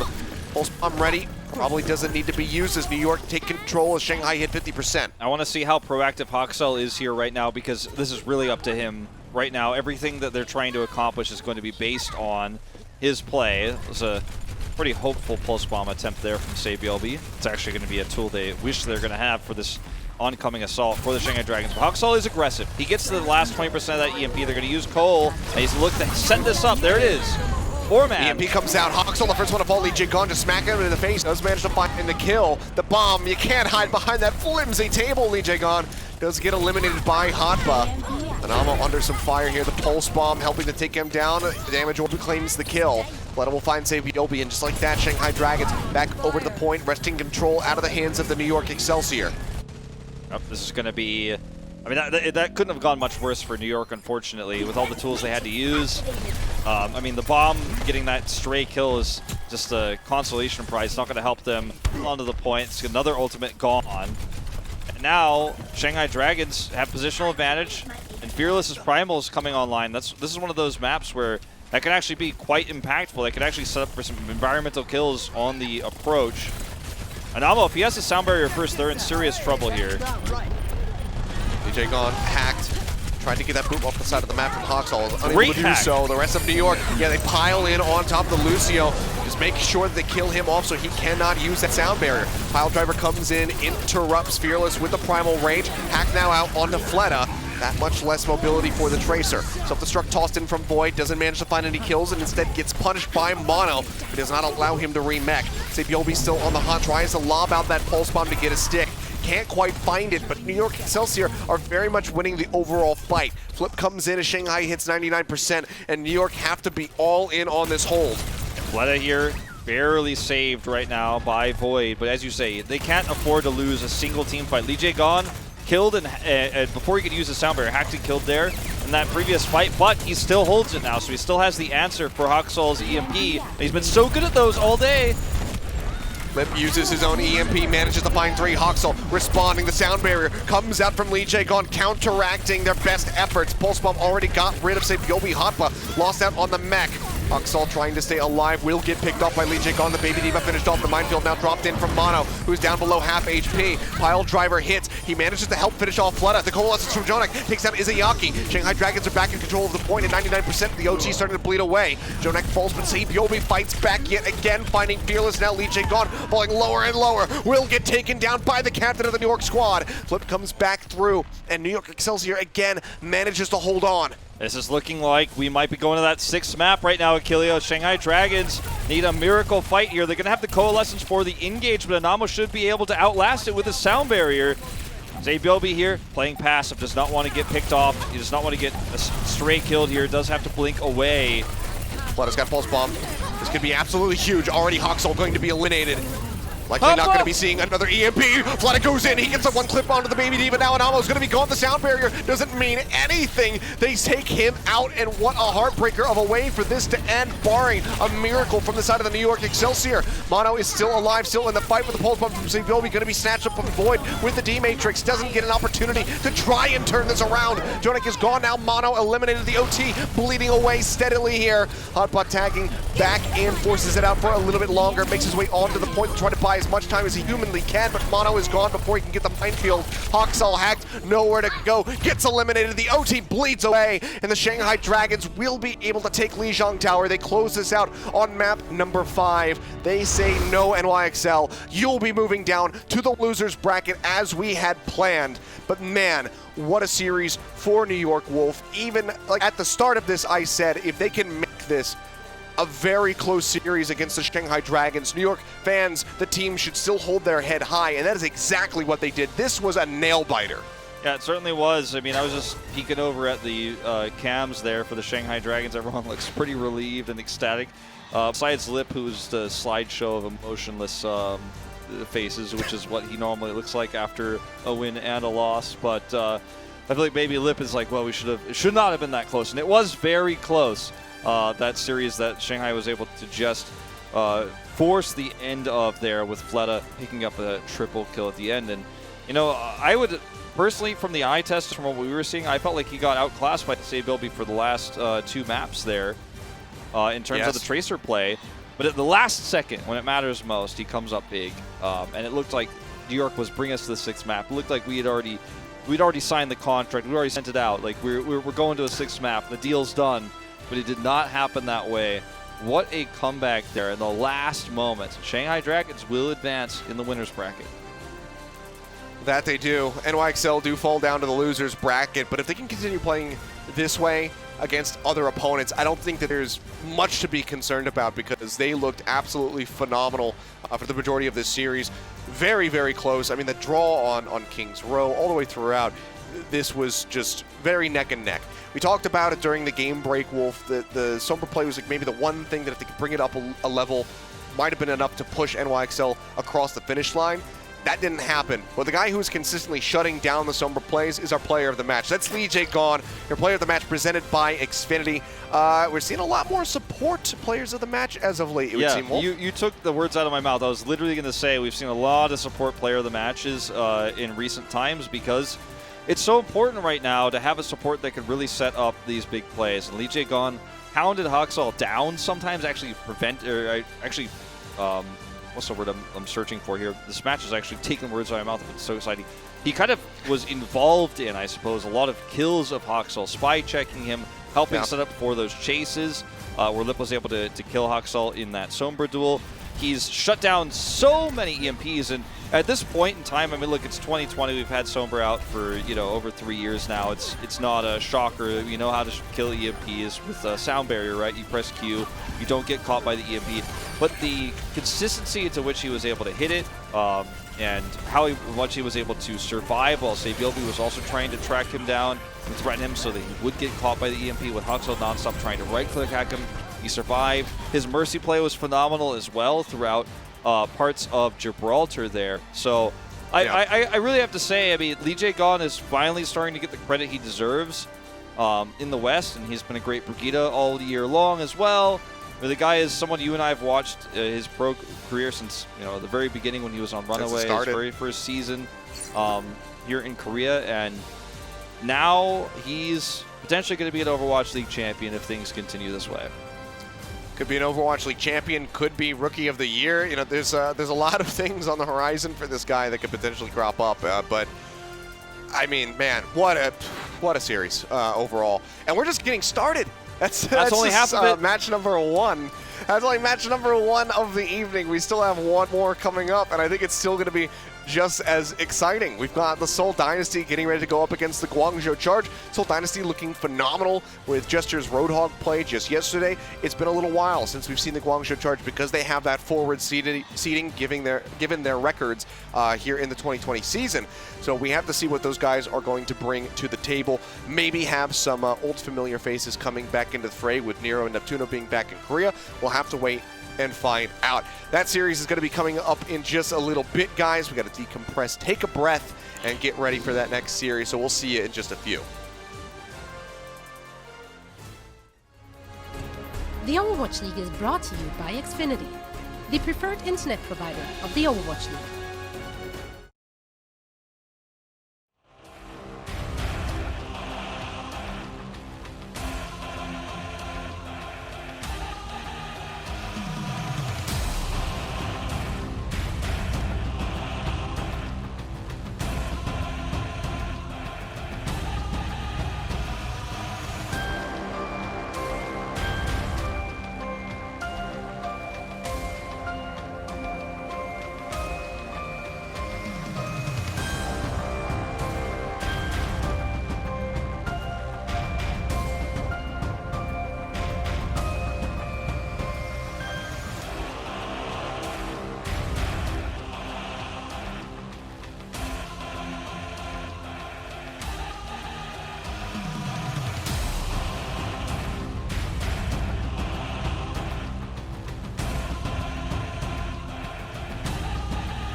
The Overwatch League is brought to you by T-Mobile.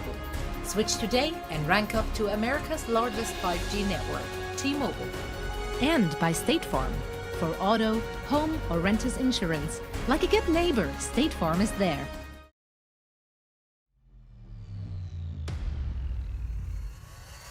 主动进攻是 OK 的，小黄狼这边是，哦，这个一个榴弹直接把 근데 킬은 광저우 쪽에서나요. 깨져가지고 다 버텼어요. 다 버텼어요. 看艾琳呢，艾琳这边必须要找黑百合，把他限制住。哦，这一梭子，哇！ 다음에 쓸 수 있죠. 그리고 지금 바로 리콘 놓아버리기 위한 진짜 공격. 이러면 눈보라도 아낄 수 있는 상황이라서 하나가 정리하고 이 지점.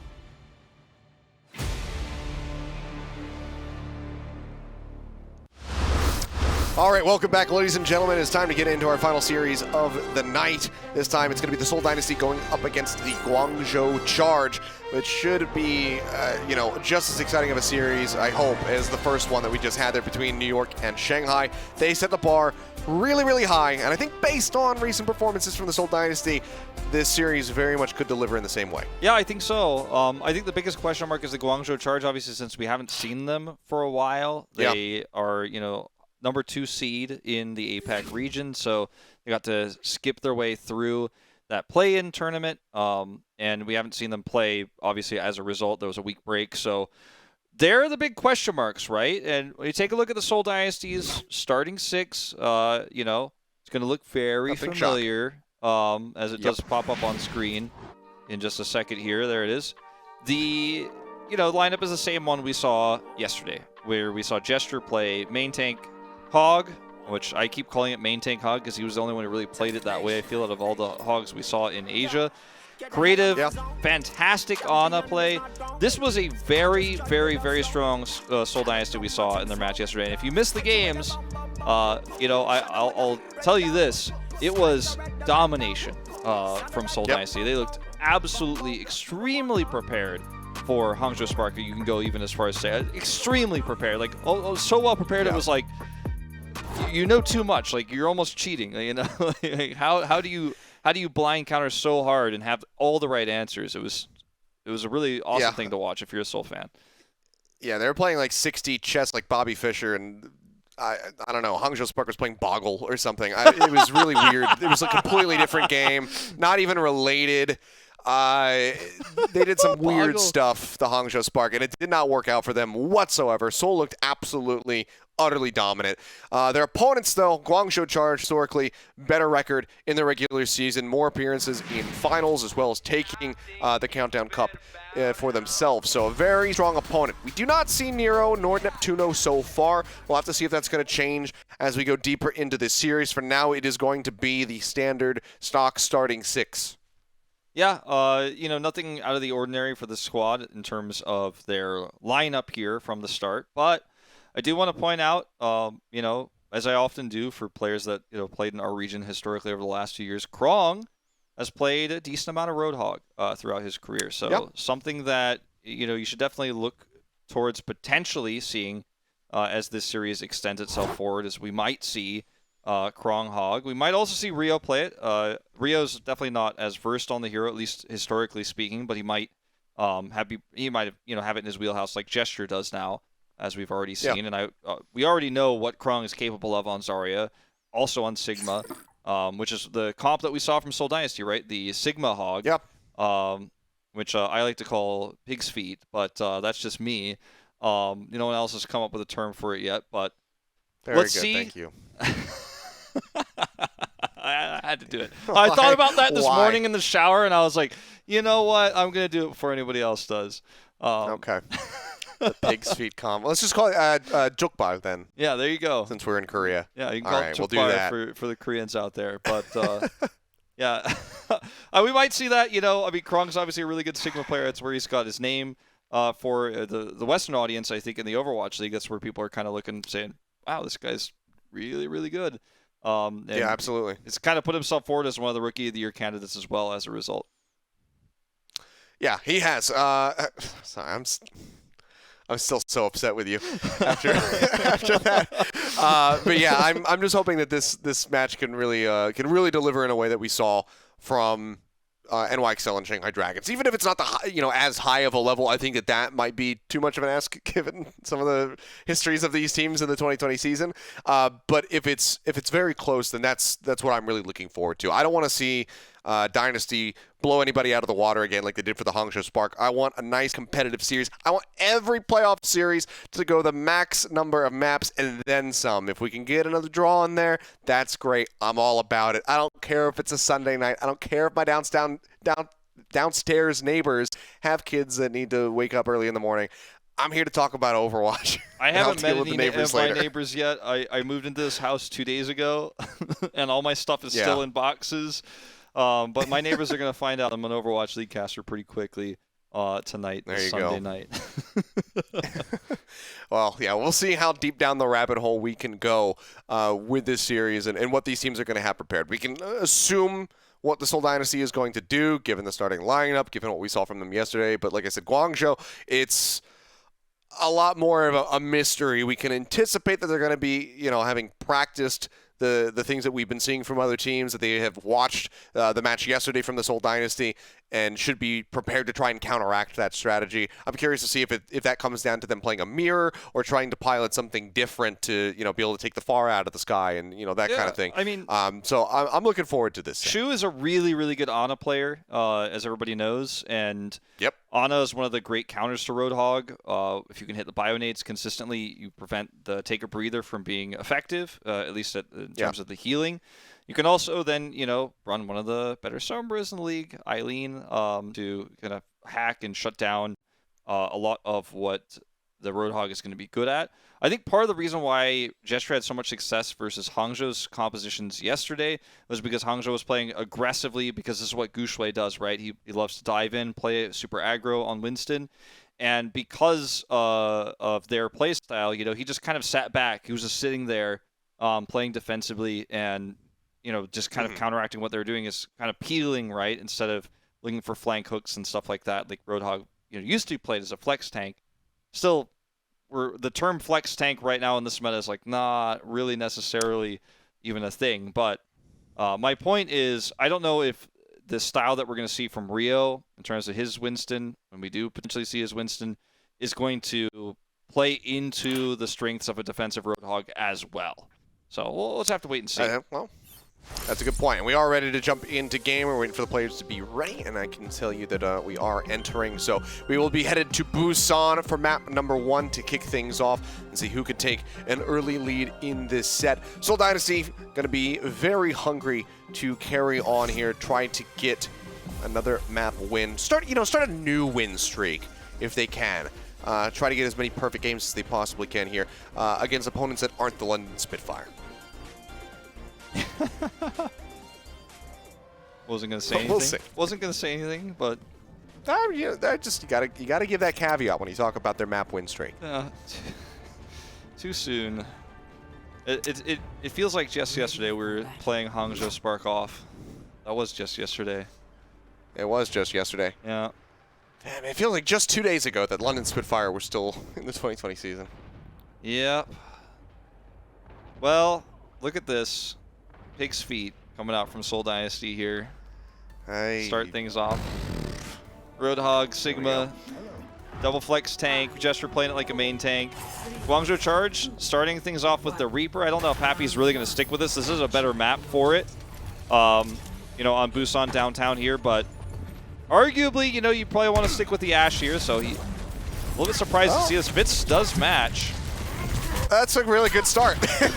And as it turns out, Prophet is not going to get punished nearly as hard, or Prophet is not going to have nearly as much leeway, I should say, as he did yesterday versus the Spark, with Happy, one of the best Widowmakers in the league, opposing him. So he is just going to go ahead and swap off of that immediately to match with the Reaper. Rio here, that once the hook's on cooldown, he can just kind of zap around. You can do a lot with this. Winston here and trade up. Point is already locked down for the side of the Guangzhou Charge. Got that one picked up as Gesture looks for a target. Happy, however, taking things into his own hands, finds another kill, forces out that res, and even gets a nice dink onto Prophet, but didn't have the charge to get the damage in, pun not intentional. Flux comes in, Charge getting hooked off stage. As Yoink to the side, Jester finds that kill, and that should lead to a nice little fast flip here in favor of the Seoul Dynasty. As Happy comes up with another one, but 27% is all that the Charge are able to get. These barriers for Marvel need to be, you know, facing towards where Happy is. Otherwise, this is just going to keep happening. Has he even missed a shot at full charge?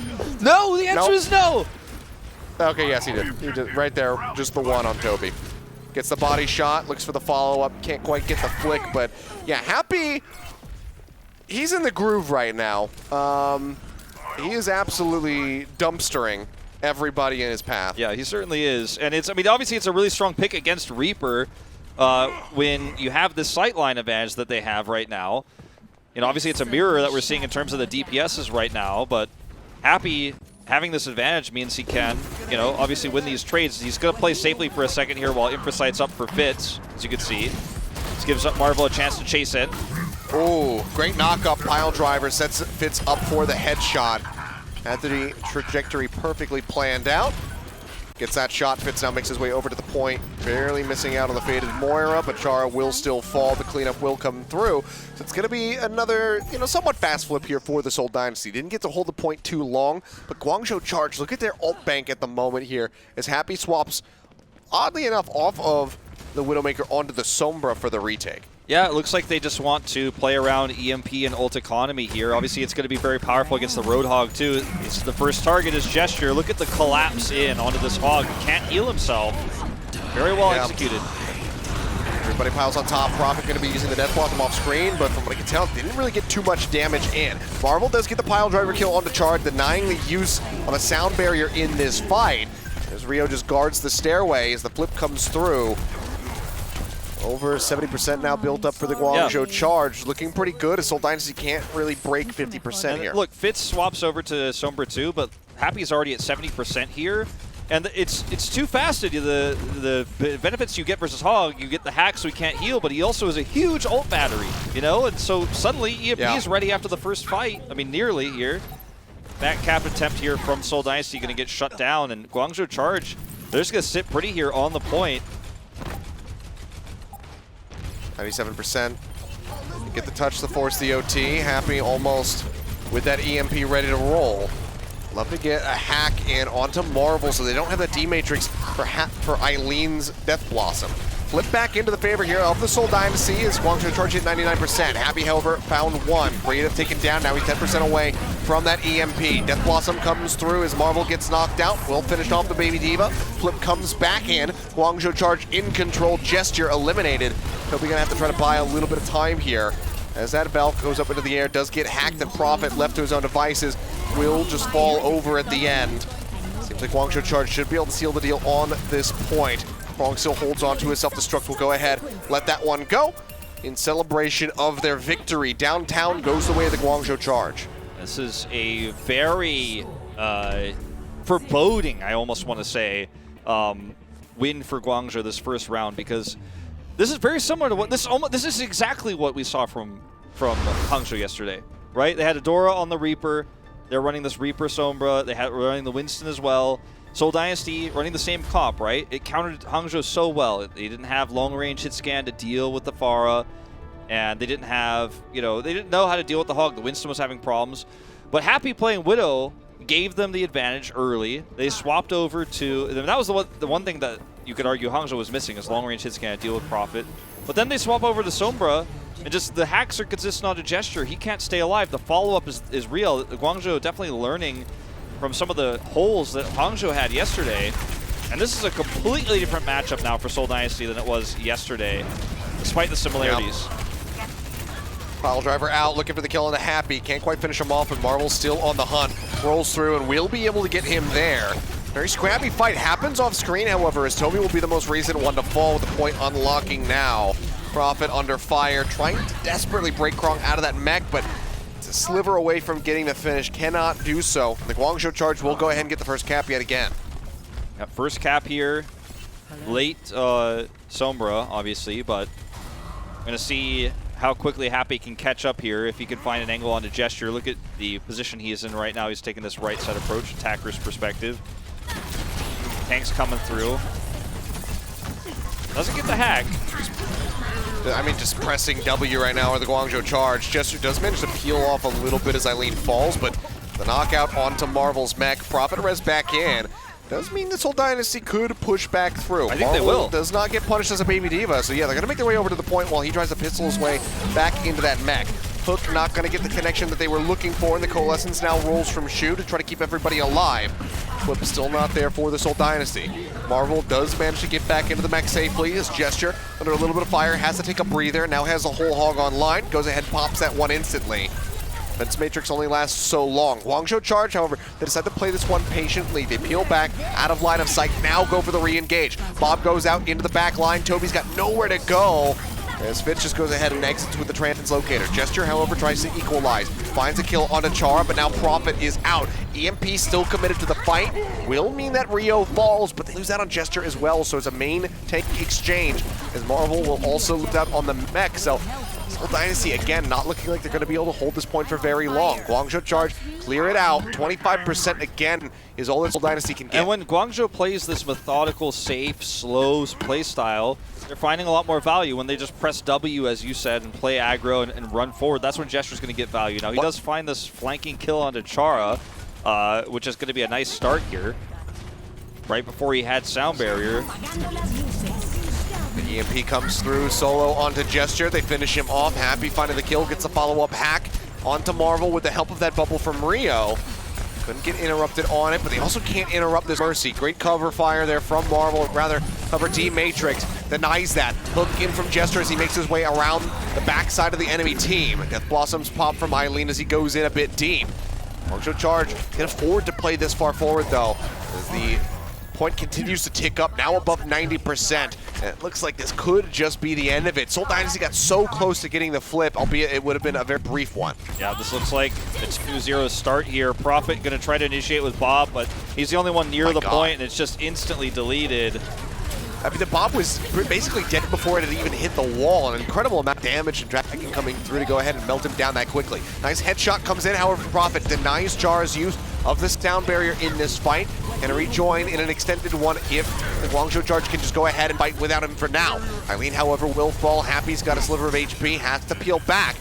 Seoul Dynasty, again, reclaim control of this point, but it's all banking their defense on this EMP right now from Fitz. Yeah, Creative got a sleep dart onto Rio early in the fight too, and that's practically a kill with how fast these sorts of team fights move. I mean, if one player is out of the fight for the duration of the sleep, I mean, it's a 6v5 during that moment. So that was actually a really nice and huge play there. But yeah, as you say, EMP here versus the sound barrier, tale as old as time, and we've been watching it all night. We're going to watch it a little bit longer here.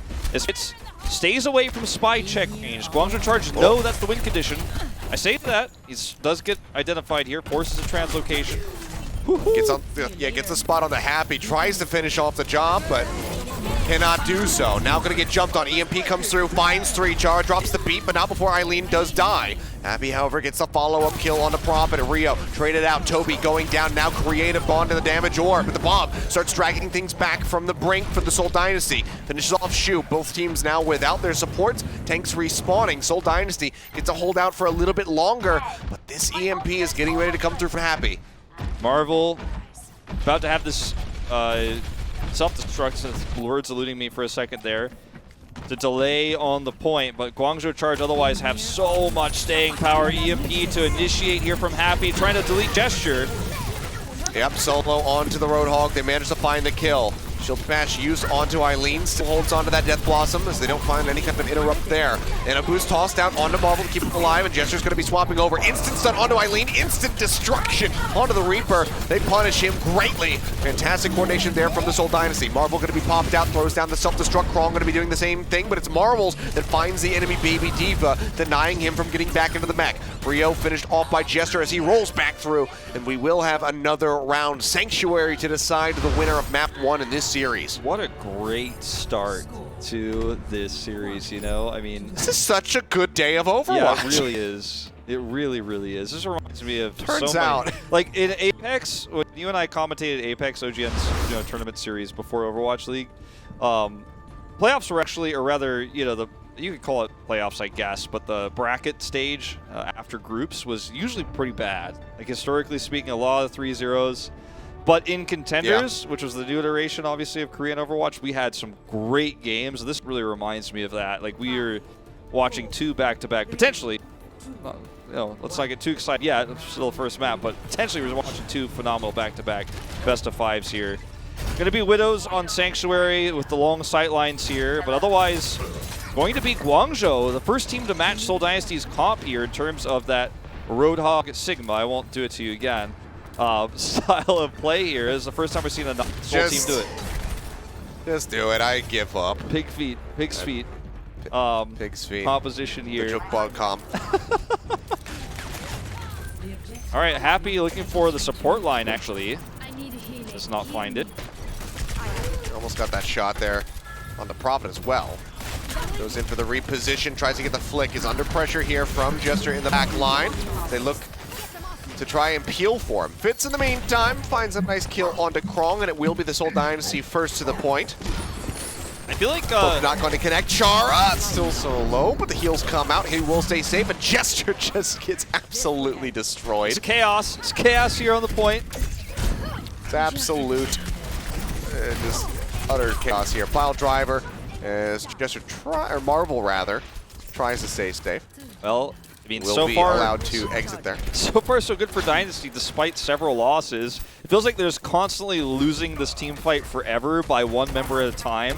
But then the point is just not taken. They're going to have to commit Bob. The angle is not great here for Eileen. Happy going to get burnt down. Shots come through from Shu to keep him up, though. Fitz again finds Krong. Second time that has happened. Jester going to be taking a nap as he's nandoed on the point, but doesn't matter. He's on the point. He's still contesting it, and they cannot afford to wake him up right now. This is a really shot to the window. Can't get it. Perplexing style of play from Guangzhou Charge. I feel like they're not playing this correctly. They're not playing this the same way that Seoul Dynasty is in terms of the Roadhog double sniper. Jester is always in position to not only contest the point, but also peel for both snipers. He's in between the two of them, whereas Krong's kind of off on his own doing his own thing, which is why Happy is losing some of these trades versus Fitz, because Fitz can flank more effectively near Jester. And Prophet is the same, right? So the snipers are having a hard time on Guangzhou's side because the tank harassment from Marvel, who's playing Wrecking Ball, not the Sigma, which actually seems appropriate here, is actually just becoming more effective. It's not fair. It's not a 1v1 with the snipers because of the tank line. Minefield dropped in straight on top of everybody. It is utter destruction. Marvel finds 2 instantly. The rest of the team pushes forward. Krong will find 1, sending Prophet off the side of the map with the whole hog, but it gets interrupted by a sleep shortly thereafter, and Toby finds the killing blow, and that is just it.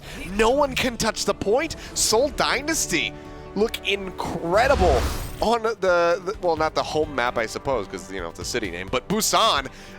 They take it, and it is amazing in the final round. So one-sided. Guangzhou Charge could not find any ground to stand on whatsoever on Sanctuary. Krong just was not in position to peel for what we were seeing from Marvel nonstop on the Wrecking Ball. He was just basically harassing the snipers, and when you're getting pressured like that, as Ashe or Widow, that means that the other snipers are comfortable. They can take shots at whoever they want. They're not worried. They're like, okay, I'm shooting at a support, and I don't have an enemy sniper shooting at me, so I can actually focus on killing that enemy Mercy, for example.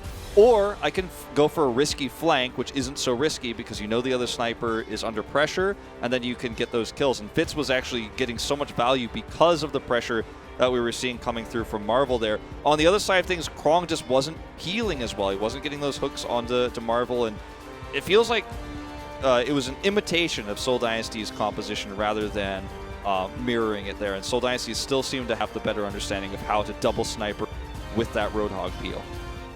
Yeah, I mean, just fantastically done. But still, 2 very close rounds to lead to that that stomp in the final. So Guangzhou Charge still putting up a fight in those first 2 and making it very, very close. And again, this is looking like a very good indication for how the rest of the series could play out. Guangzhou Charge are going to have their map pick coming up in just a little bit as we get ready to move into Hybrid, and that will be back at you here in just a few minutes. So stay tuned, guys. Map 2 is coming up in just a few.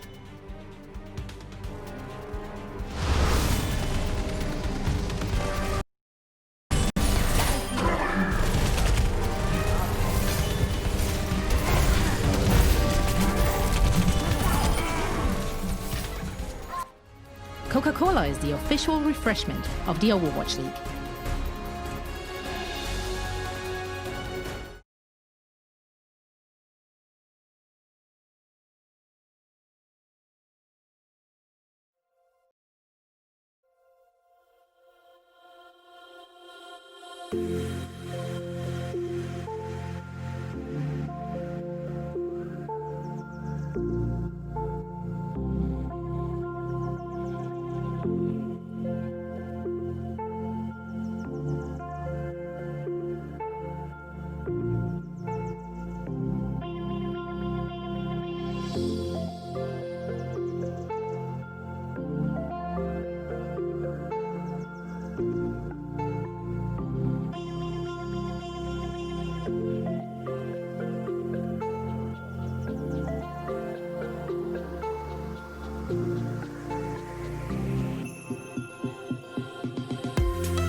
The Overwatch League is brought to you by Pringles Wavy, Big Crunch, Big Flavor. And by TeamSpeak, the official voice supplier of the Overwatch League.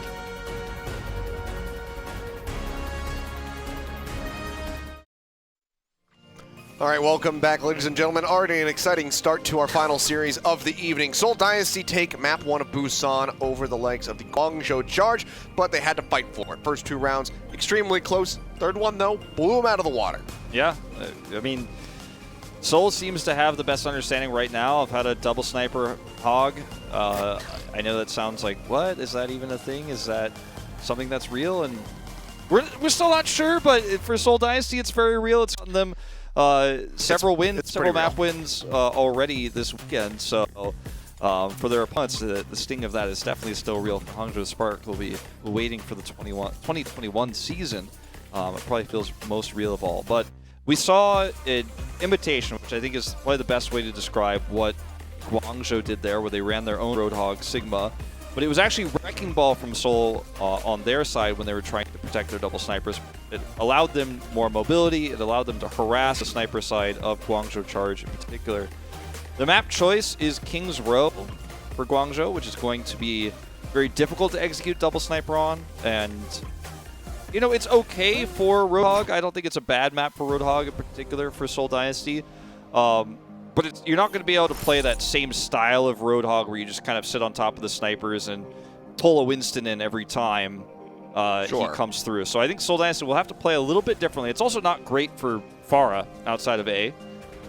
Well, I mean, that being said, we actually saw Seoul play this yesterday, I believe, right? Didn't they play the Pharah? Or was that Hollywood? They did. Hollywood. Yeah, that's right. They played Hollywood because they ran a Reaper on defense, and I was just like, what is going on? Yeah, it was a little bit weird. It did not work. But we have seen some Pharah on King's Row, and hey, we're shouting out. Nero is back in, and that is exactly why we're going to be seeing Pharah on King's Row. Okay, well, that slipped past me, but I am so excited to have him back. I know. Yeah, let's just say a big welcome back, everybody in the chat, to Nero, this young DPS prodigy player from the West who has just, I mean, there's a reason this guy excels on an extremely mixed roster team, you know, with different languages going out. You've got Korean, English, Chinese, or Mandarin rather, and the guy has always looked good since his debut. Yeah. So it's really good to have him back in now that his visa hell issues are over, much like our own. Yeah, I mean, we definitely empathize with him on that one. He's actually very much studied a lot of Korean as well and knows a lot of the callouts in Korean. So oh yeah, I mean, he knows way more Korean callouts than I know. Yeah, he's very much a hard worker, and I really appreciate that about him. Right now, Happy looking for a flank, so trying to set up 2 angles here with the Pharah and the Ashe Crossfire right now. Seoul Dynasty, you know, the Roadhog isn't going to do great against this, unfortunately. It's going to be Prophet who's actually going to have to try to find a way to shut this down, but he's also on threat. Point getting captured. Seoul Dynasty almost grab a first tick. There it is. Does come through as Marvel continues to play the point. They're getting tagged up just a little bit as the rockets continue to fly. Nero not really finding the opportunity yet. Needs the tanks to move forward first so he can really get on top of people, start maximizing that damage. Happy will break things open though with a headshot kill onto Toby. Now turns his sights over onto Fitz where he gets that body shot, looks for the follow-up and almost does kill him. Out of range of the dynamite explosion though, Fitz stays safe. Happy goes back up top. Nero now, barrage online. Krong falling low, the Bionade doing wonders. Gesture Bionaded as well, but that nano boost helps keep him alive. See if there can be any sort of res coming through. Nero, however, manages to find one as Creative will be taken down. And that's a big opening for a potential barrage. Now just has to worry about the hook to interrupt, no longer the sleep dart. And Nero is just trying to find a perfect angle here to get this barrage off. And the Rivers are trying to catch it too, but he's just not able to get what he wants. He's slept. Taken out. Well, they do manage to find Gesture, but yeah, Fitz gets the headshot. Now Chara going to be eliminated. And with the cleanup coming through, the res on the Gesture, the cap will come in. So 4.5 minutes here for the side of the Seoul Dynasty. Guangzhou Charge going to have to reset. A little bit of a split spawn. Some people getting pushed all the way to the very end of the map here, so they'll have to wait to regroup. So I think Nero would be wise to try to find value of this barrage despite, you know, not getting it the value on A. He might swap to off of the Pharah after he does use it, but I think he should try to find something with this. But the positioning of the snipers for Seoul Dynasty and the pressure he's been put under makes it very difficult for him to execute this. You know, it's not just the 2 snipers on the DPS, it's the 3rd sniper, the Ana, that makes it even harder too with sleep darts out there to really get into the position you want to be in, to get big barrage value, you know, get a multi-kill. Ooh, really nice drop down headshot. Almost got the double tap to finish off Happy. Bob just gonna be sent down the lane as the flex comes through from Rio. Ducks around the corner to not get interrupted, but can't go for any follow-up damage to try to find some kills. So the Seoul Dynasty just gonna be slowed up here for the moment. Bob finally finished off. Toby gets a headshot kill onto Happy. Not quite sure exactly how that happened. Nero gonna be slept as the nano boost connects from Shu. He tossed it out in desperation moments before he died, and Nero just doesn't get the opportunity to do anything with it. Fitz finding the final 3 kills in the fight here for the side of the Seoul Dynasty as they cruise their way through this street's phase. I mean, Nero's still got that barrage. The sleep darts from Creative. He's just giving it up.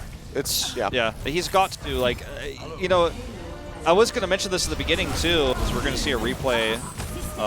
This is one of those sad moments where you get the headshot there on the sleeping Pharah, but I mean, he gets a triple here through the barrier. But I was going to say, Nero, you know, a lot of people will be, well, if he sets up on Pharah, what can he do? He's not really a hit scan player. He can hit scan, but he's also a really good Hangzhou, which is one of the heroes he really got famous for in 2019. And I mean, let's see how he does here. It's obviously an insane time bank to try to defend through, but he's one of the players who can make it happen. Yeah, and Prophet just finding the better of Happy time and time again. Now Shu going to be eliminated. Fitz comes up with another double kill, this time onto both supports. Nero barely makes it back into the spawn room with his life intact, but it's 3 minutes, 50 seconds. The cart advancing. Nero now dead as he tries to swap over onto the Tracer. Prophet is just popping off at the moment. Rez has to be used inside the spawn room to bring him back in, just to get him into the fight that much faster. Bob now comes out whole hog, instantly destroys Krong. Prophet goes off the side of the map, not quite certain what happened there, but it doesn't even matter, because with 3 minutes and 29 seconds remaining, the Seoul Dynasty continue to look clean. Seoul has figured this meta out. I mean, this is actually,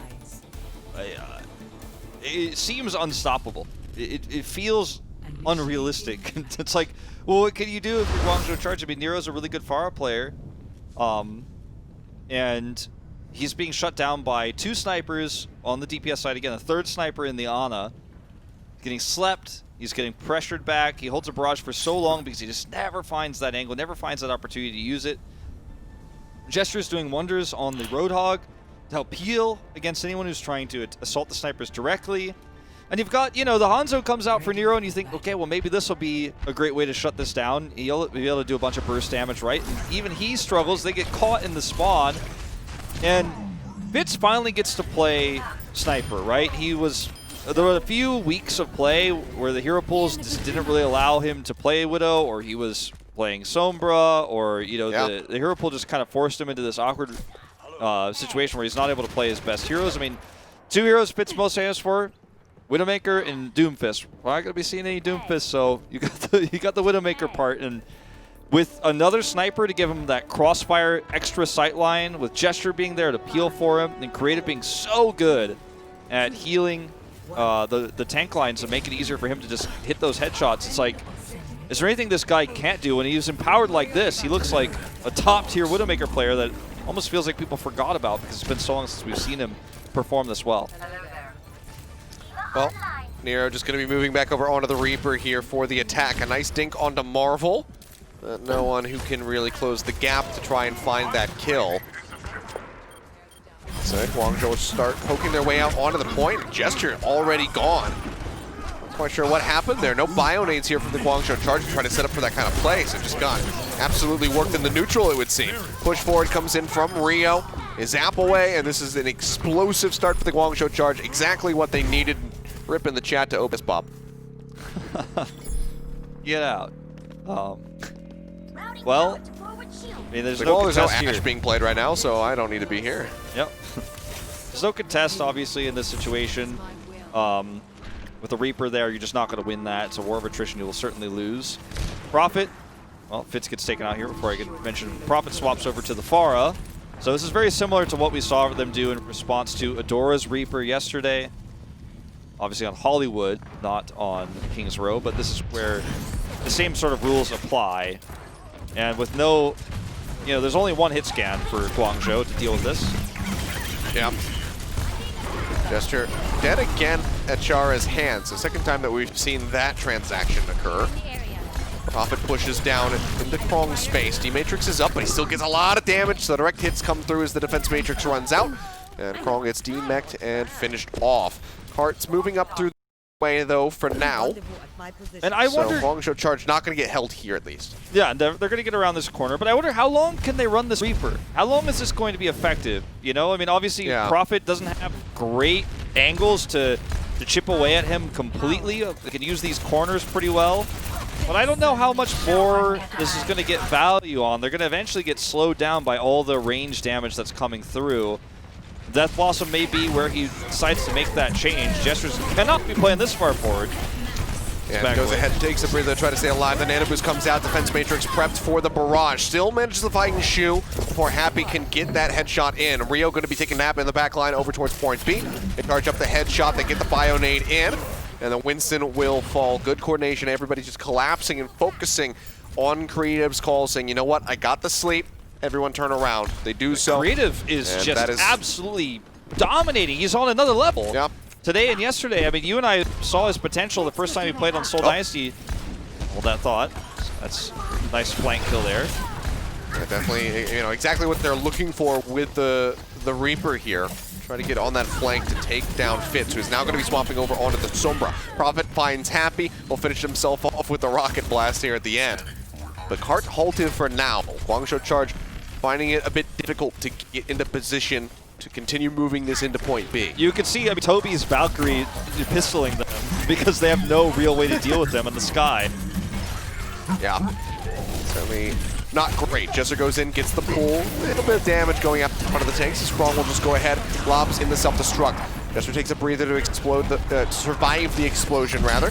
Death Blossom finds Creative. Marvel taken down. The res comes out from Toby, putting the Ana back into the fight, but now Gesture is gone, so no front line here for the Seoul Dynasty, and Fitz has a sliver of HP. Nano Boost gets invested. This goes on to Prophet as he nearly has a barrage ready to go, but I'm not sure he's going to get an opportunity to use it before that cart rolls in. The answer is no, he will not. Cart pushes through. 4 minutes, 8 seconds now on the clock for the Guangzhou Charge. They're guaranteed to have a worse time bank, but how much worse it is really depends on what Guangzhou decides to make of what the time they have here, as Happy does get hooked and taken out. Nero's trying to play Reaper into the widest point of King's Row since A, right? I mean, there's no longer streets phase. There's no longer like big corners where you know the Pharah can't get you. This is parts where you're gonna have big problems with Pharah as the Reaper. I'd love to see him swap over to Tracer to go full dive, or swap over to Hangzhou to help break up the tank line. Because the Reaper, you can see, Death Blossomed a long time ago. He's only at 26% now. Does flank as I say it. EMP absolutely huge. The barrage comes in on top of it. Chara commits the beat, but already instantly 2 members gone on the side of the Guangzhou Charge, so it's going to have to be a retreat call at the end of the day. And now Sound Barrier invested. Does he stick with the Lucio is my question. You know, I mean, I don't hate it if they're going to keep the Reaper, but I don't think they should keep the Reaper. You look at the EMP that Appy has, like, what's the follow-up? It's like, he's going to EMP, and then Rio's going to run through, and Shu's going to, like, you know, fade forward. You know, I mean, there's not a whole lot here. They're going to have to try to focus down Gesture, I suppose, if he's hacked and can't take a breather. I mean, that's one way to make this work. Happy avoiding detection quite nicely. Sleep Dart comes in from Creative. The EMP still hits. Finds 3 members in Gesture, the first one to fall. Prophet taken down shortly thereafter. Now Fit's going to be joining him in the grave. 2 minutes, 40 seconds remaining. So about to be a minute advantage at least for the Seoul Dynasty. But Guangzhou Charge finally get this cart moving up towards point C. Yeah, and they're going to have a Death Blossom to try to secure this as well. You know, the EMP fight worked better than I thought it would. Trying to zone Seoul Dynasty out. Comes through, Gesture Nano, just left clicking away, throwing out a right click from time to time, looking for a kill, gets the hook on the Shu. Can't finish him off though, barely misses that execution. Bomb out, doesn't find much, but Marvel safely remexed. Bubble burn from Rio, another hook, this time onto Happy, finishes off the Sombra, and without any DPS members, the Guangzhou Charge are gonna have to reset yet again. Yeah, this is looking harder and harder for Guangzhou Charge each time. I mean, they had the EMP fight, the solo hit onto Gesture, right? The pushed away that peel, right? Made it harder for Seoul Dynasty to win that fight. It ends up being kind of a steamroll after that for Guangzhou Charge to get the Reaper into position. But then they lose the war of attrition. Now they're set up for another EMP soon, but before that, Seoul Dynasty to get their own favorable EMP fight. And there's no way to really circumvent Gesture's Hog during this EMP, so this is kind of a free win for Seoul Dynasty unless they botch the engage. It's poking out, translocates up, EMP goes out, Death Blossom over, grates him, Nero manages to line 1, Happy gonna be on the exchange though. Chara brings it back, gets a nice book kill, sending Prophet off the side of the map, now Gesture gonna be gone, Marvel trying to play forward, will lose out on the mech. Seems like Guangzhou Charge should be able to finish this with over a minute remaining as they get the kill onto Toby. So they get the 112, Wolf. They get the 112. But unfortunately, Seoul Dynasty did it a lot faster though. They certainly did. And that was actually a lot of that on Nero's really quick thinking, his engage there with the Death Blossom. Catches Fitz instantly and does a ton of damage to everybody else. Forces Toby to be off the point. Is actually back in that room, you know, behind the finish line there, behind point C. He can't really peel or do any flail damage to help everybody else get healed up. So it was a really nice ultimate that ends up at the end of the day forcing the finish here for Guangzhou Charge. If that doesn't go that well, if Nero doesn't get that kill, doesn't help set up that extra damage with a nice little flank there, then Seoul Dynasty just have the better spawn advantage, have the better ultimates, and probably just win out that fight. So, I mean, they had their own EMP, right? That's how they started the engage, Fitz. And quick thinking from Nero just blows him up instantly. It becomes a 6v5. You know, Toby, as I said, pushed away. Kind of makes it feel like a 6v4 even. And things just snowball. It could have been worse, right? I mean, it doesn't feel like it with the 2 minutes and 17-second deficit time bank here for Guangzhou Charge, but it could have been worse. It looks like they just want to run this Reaper push once again. And we got a very fast cap on A previously, so they're hoping for the same result. Let's see how far they can go. We saw a very long push with a similar time bank just yesterday in the New York Chengdu series, so it's obviously within the realm of possibility to pull that off. All right, looks like they just want to swap over to Sombra. They're going to try to play this EMP style at a hack Gesture. I mean, 40 seconds on the clock. I mean, it's not a lot of time to set up for that EMP, especially because Happy's playing conservatively right now. He has a late swap. At this point, I don't know if he's going to get it until overtime, if he gets it at all. Has to try to play this one out perfectly. They push up around the corner, looking for the hack. They find Gesture, and he just falls over like a sack of potatoes. Good collapse there from the side of the Guangzhou Charge. Let's see if this translates into a point take. With Toby falling, things continue to look better and better for them. Marvel gonna have to go and retreat. And he is still just playing forward. Will just get barreled over here at the end. Cleanup's coming through. Guangzhou Charge on the point. Cap comes in. They will be able to get this. They will be able to move the cart. The question is, how much distance do they get? Well, you know, I gotta say, sometimes, you know, these comps can be misleading. Sometimes you think, okay, they're picking Sombra, you know, they're looking for an EMP fight. They're gonna try to kind of use that cheat on ult economy to push the cart further. But sometimes you just hack a Roadhog who's playing aggressively far forward, and you don't even have to think about all those complicated things. You don't have to think about that ult fight later. You just get the win right away. They don't have it still, and Fitz still in this choke, so this might just be as far as it goes. If they can engage here and set this up. Nero's not going to have that Death Blossom to save him this time. Fitz waiting for his opportunity. Unseen. Yep, Nero sitting right next to him unknowingly. Hacks come out, they find Gesture, EMP hits 4 members on the side of the Guangzhou Charge. Rio Bionated finish off first. Kills coming out from the Coalescence from Shu, however, are keeping the rest of the team alive and in the fight for now. Answering EMP comes out from Happy. He finds Gesture, finds Marvel, but he was dead on arrival. Finished off. Nero with a Death Blossom will take Marvel out of that mech, but that's as good as it gets for him. Finished off by Prophet as Krong cannot use the self-destruct to try to make his way back into the mech. OT start plummeting, will move down. And this is the distance to beat now for the Seoul Dynasty to move up 2-0 in the series. It's very much a... it seems likely, right? I mean, we don't see a lot of big holds on this map, right? And especially not today in Asia. We had that crazy full hold with the draw on Shanghai Dragons earlier, but besides that, and that was an overtime hold, like this one. It's possible, but it wasn't a 329. You know, it was not quite. I think it was 144.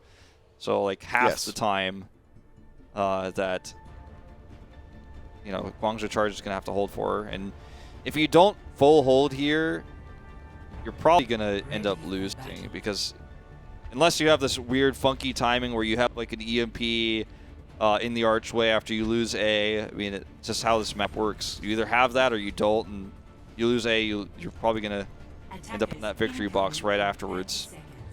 Depends, right? I mean, Seoul Dynasty is not running a Sombra comp. They're not going to have a snowbally comp that just kind of goes A to ult advantage to B as a follow-up. In fact, they're still running this, at least before the gates open, so running this Gesture, Hog, Prophet, Pharah.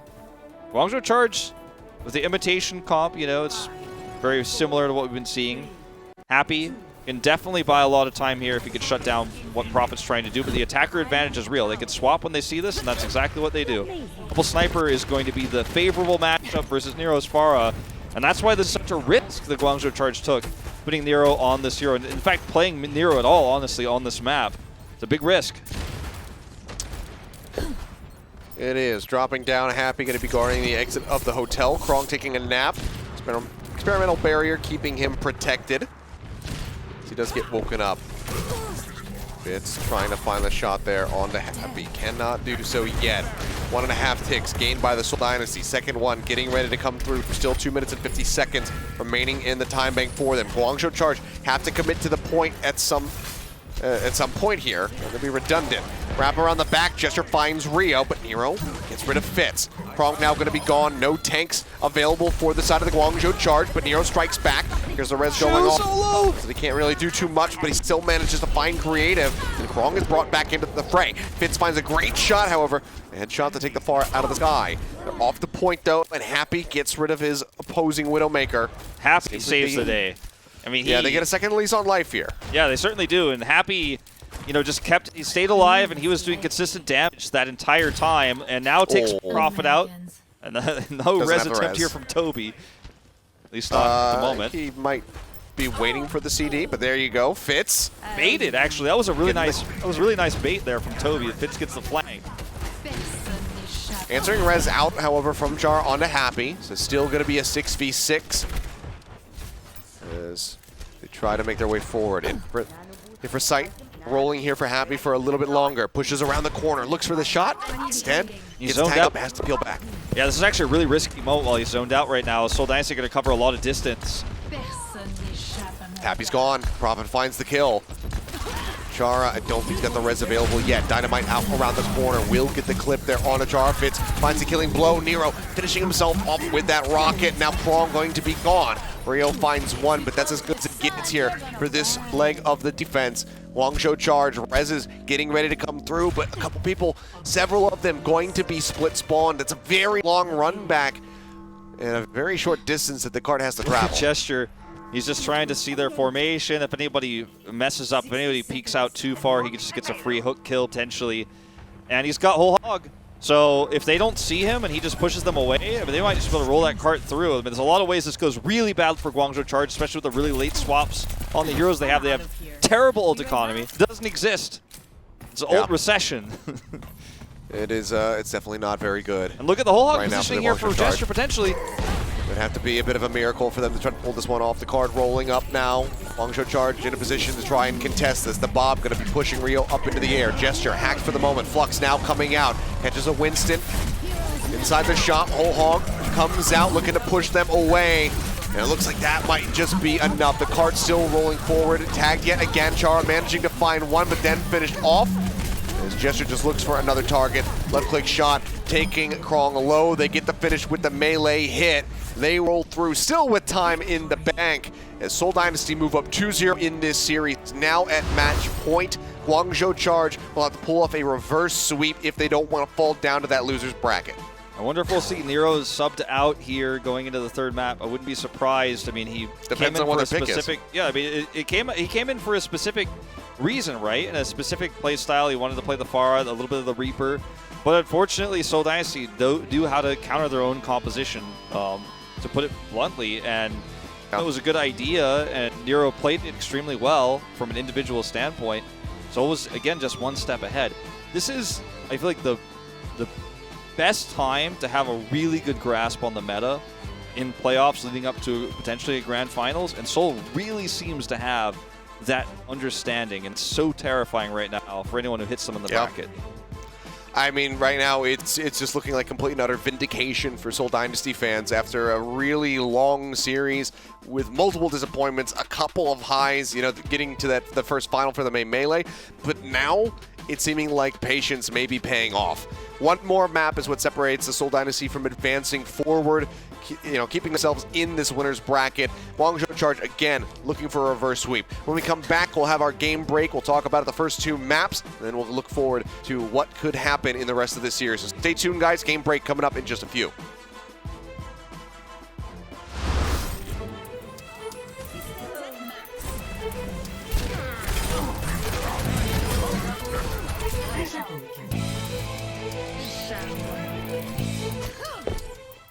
The Overwatch League is brought to you by HyperX. Unleash your style, unleash your fury with HyperX Fury Memory. And by Coca-Cola, the official refreshment of the Overwatch League.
Ladies and gentlemen, it's now time for our game break presented by Cheez-It Grooves.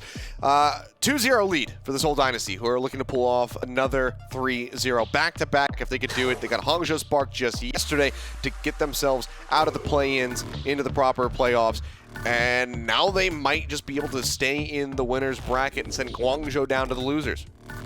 Yeah, I think this is a result that if you looked at yesterday's game and you looked at the unknown that is the Guangzhou Charge, some people, especially Seoul Dynasty fans, might have thought, you know, I could be one-sided, we could stomp them. Like, we seem to be, you know, in a pretty good place with the meta right now, with how well we played against Hangzhou. But others, skeptics like myself, and I think probably you as well, probably thought, well, I mean, Hangzhou had some weird comps they were running yesterday. Like, was the success from Seoul Dynasty really them figuring things out because they're the only ones really running this? Or is it more of they kind of just countered Hangzhou and got lucky? Like, I think a lot of skeptics are probably thinking, I'm not so sure about this. And I don't know if we even really have the answer to, we can make this our crunch time presented by Cheez-It Grooves to go deeper into this, but I don't know if we really have the answer yet, because in this case as well, Guangzhou's kind of imitating what Seoul Dynasty did yesterday, and they're putting Nero in, right? He's a good far player, and they're running the Sigma Roadhog, so, I mean, they're kind of trying to take a page out of Seoul Dynasty's book from yesterday, but then Seoul understands how to counter their composition as well, and they're running better double sniper. They just have a better understanding of the comp. So is this comp still like the best? Is it going to beat Shanghai Dragons or New York? We don't know, because we're seeing Guangzhou try to run a slightly inferior version of it. So we don't even really, I feel like, personally have a great grasp yet on how strong this is until we hit somebody who's trying to run something completely different against it. And it's a top-tier team. And as a result, I wonder what happens if Guangzhou Charge just goes down a different path here as we go to the second half of the series. If they just stop trying to run the Roadhog entirely, start running Winston Zarya, for example, with Sombra, like, then we might find out. Then we might get answers like, how good is this comp really? How good is Seoul Dynasty with this composition? But if they keep trying to match the Roadhog, I think it's an unhappy ending here for Guangzhou Charge. It very well could be. I mean, I think that if Seoul can close this out with a 3-0, we can kind of just give them the moniker, the name, the Zhou Slayers, perhaps. Taking down both of those teams back-to-back. Obviously wouldn't be eliminating the Guangzhou Charge, but still would be giving them a very rough start to this final leg of the playoffs. But time will tell. Map selection is still in Guangzhou's hands. They're going to be taking us to Temple of Anubis. We'll see if they can put a win on the board. Take this series a little bit longer. Like I said, I'm happy to go all the way to map 5 if we can get there. Me too. So we'll see if they can start pulling off a reverse sweep when we come back for the rest of this series. So stay tuned, guys. The action's returning in just a few minutes. The Overwatch League is brought to you by Cheez-It Grooves. Deep flavor, deep crunch. It's a mind crunch.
The Overwatch League is brought to you by T-Mobile.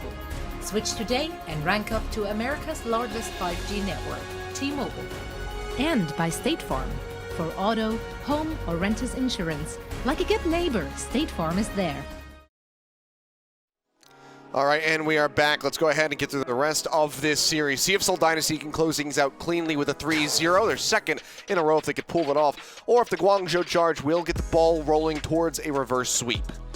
Yeah, I mean, like I said, I feel like if the mirroring continues, it's going to be a bad result for Guangzhou Charge. They're just not as well versed yet at the style of play we're seeing from Seoul Dynasty, and whether it's the pig's feet, you know, or it's the double sniper, or it's the just straight up Sombra comps that we're seeing from Seoul Dynasty, they're just not able to match. And it's not like there's a mechanical skill mismatch where it's like, okay, well, Fitz is just dominating Happy. But it's the way the tanks are playing around the snipers we're seeing from Seoul that's giving so much trouble to the other side of Guangzhou Charge. It feels like the Seoul Dynasty version of this Roadhog strategy it's got the full package. Like all 6 players are working together perfectly, whereas on Guangzhou Charge, all 6 players are very good, but they're on different pages. They're not as coordinated as the Seoul Dynasty players are. And, you know, arguably, you might even say Happy is better than Fitz in Widow v Widow and historically in terms of the Widowmaker critical hit accuracy. But when Happy is getting hit by a Wrecking Ball in his face, and Prophet's taking another flank angle, and suddenly Fitz is in the back line, shooting from behind, it's not the same game. It's not the same situation. And I don't know. I want to see Zarya or something different here for Guangzhou Charge, even though that might also be considered to be an inferior composition based on what we're seeing from Seoul, and Seoul might have their own counter ideas to that. I still would like to see something different. And Nero stays in, by the way. He's not being subbed out. And I wonder, you know, how well that's going to bode for them. I don't know. All bets are off for me, Wolf. This could go either way. We have to see what they have prepared for Temple of Anubis. Are we just going to see more, you know, Nero Reaper come through? Perhaps. Does he want to run the Hangzhou on this map? There's a lot of, you know, verticality and whatnot that he can use to get into some nice positions to lay in some damage. But I'm not sure what the strategy overall is going to be for them. We'll have the Seoul Dynasty first on the attack, so we'll get to see what Guangzhou Charge is feeling for their defense. Yeah, I mean, I think that's going to be the most telling, because if it's Pharah, as Nero is showing us right now, then, I mean, it can work. But remember, attacker's advantage in terms of compositions and counters. This is something that, as GOATS was becoming popular, part of the reason why GOATS took over like a virus was because when you tried to run certain counter comps to GOATS, then the enemy team could just, you know, counter the attackers could counter what you were running and then just swap to GOATS and then have an insane ult economy. So everyone was like, well, we might as well just play GOATS. Everybody has to play GOATS, right? And this is another of those situations where if you try to run the Pharah here and Seoul Dynasty runs out with this Hog comp, and even a Mei, I don't think that's actually what they're trying to run here, but the lack of hit scan, they could just see this and go, oh, okay, double sniper, that's what we're probably going to run. We're going to have the ability to shut this down. Marvel sticks on the Sigma. He's got barriers to help shut that down, shut down the rocket damage. You can also play D.Va if he really wants to. It's not his best hero, but yeah, the attacker's advantage here in terms of comp is definitely something that's going to hurt the Guangzhou Charge. Or will at least make it harder for them, I should say. Well, Dynamite out, already finds Chara. Ticked him down, was playing low on the ground with Rio and Krong as they tried to harass the members of the Seoul Dynasty on the cross. So already a bit of a rough situation to be in. Jester spots Krong, can't get a real big punish on him. Char will just be coming back through Rio again. Dynamite kill from Prophet. Like Marvel's on the point. Dynasty make their way onto the point. Yeah, they're already moved up here. Rez comes out onto Rio. Nero, in desperate need of some heals, will start getting topped up. First already tick, the bubble's out. Be snatched up. Yeah, pull comes through. Rio has to leap away after being rezzed back into the fight. Second tick now snatched up for the Seoul Dynasty. And this is looking like a massive time bank for them. Yeah, everybody on the side of the Guangzhou Charge just has to peel back. It's a crime! Try to get set up for the point B. They stole the point. He just walked up and took it. It's undefended. There's no way to defend it. Nero swaps to Genji. He's going to try to find a way to get that backline, but there's so much CC between the sleeps, the accretion, Roadhog hooks, Coach Gun. It's going to be so difficult to defend Genji on B. I mean, I said I wanted to see something different, but I'm not sure if this is what I had in mind. I mean, it suits his hero pool, and we have seen other players try it. Hawksall, you know, most notably so far this week, but this is not going to be easy. Well, all happy, already gone. Marvel finding the pick. Chara with a Valkyrie might be able to get into a position to try to res him back into the fight. And who's going to be used by Shu, throws that one out onto Rio. Marvel, the recipient of his own. Profit gone, Rio finds one. Nice little peel there as Gesture will be slept out of that whole hog, and Nero scoops up multiple kills, trying to fast track that Dragon Blade. So far, it does work, but there is a long way to go. Yeah, that was 4 a bit minutes, of a 40 seconds still remaining.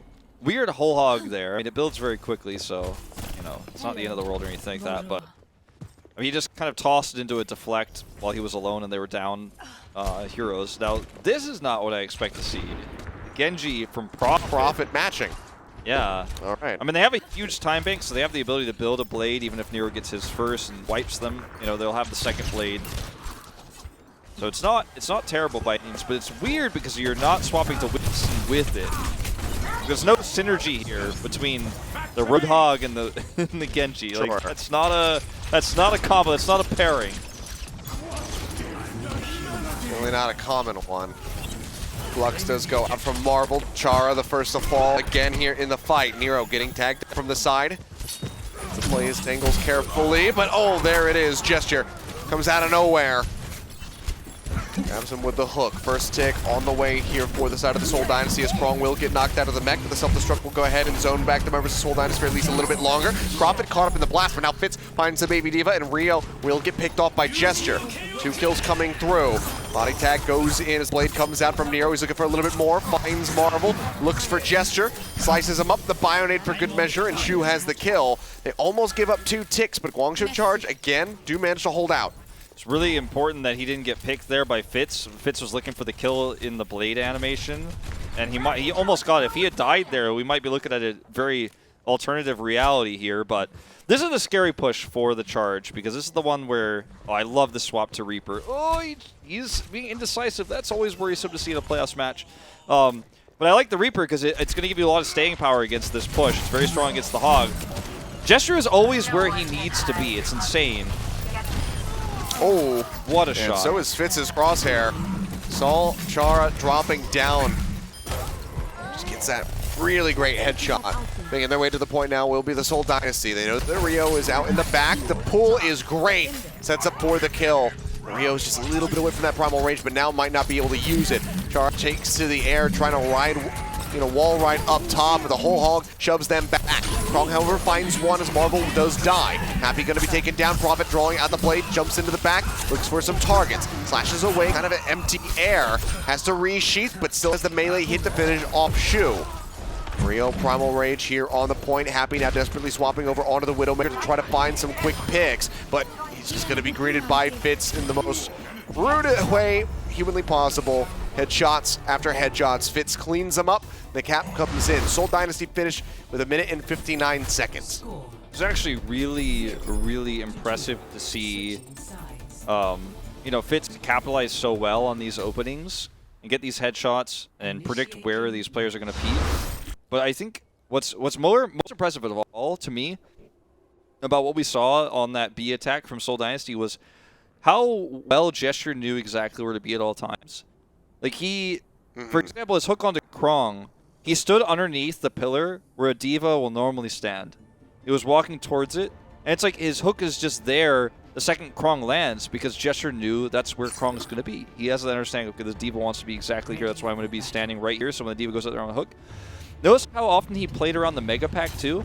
Every time Rio was primaling and Rio was trying to make a big play, he just rotated to the Mega Pack. Everyone else focuses Rio. Rio's like, okay, I'm going to go get my Mega Pack. And guess who's there? It's Gesture, who's already gotten the Mega Pack and is there for a hook into a headshot. And he just is always at the right place at the right time, which is you know, when people think about Roadhog, they think, okay, look, right-click accuracy, how good is it? How good is his hook accuracy? Those are the two main things people think about.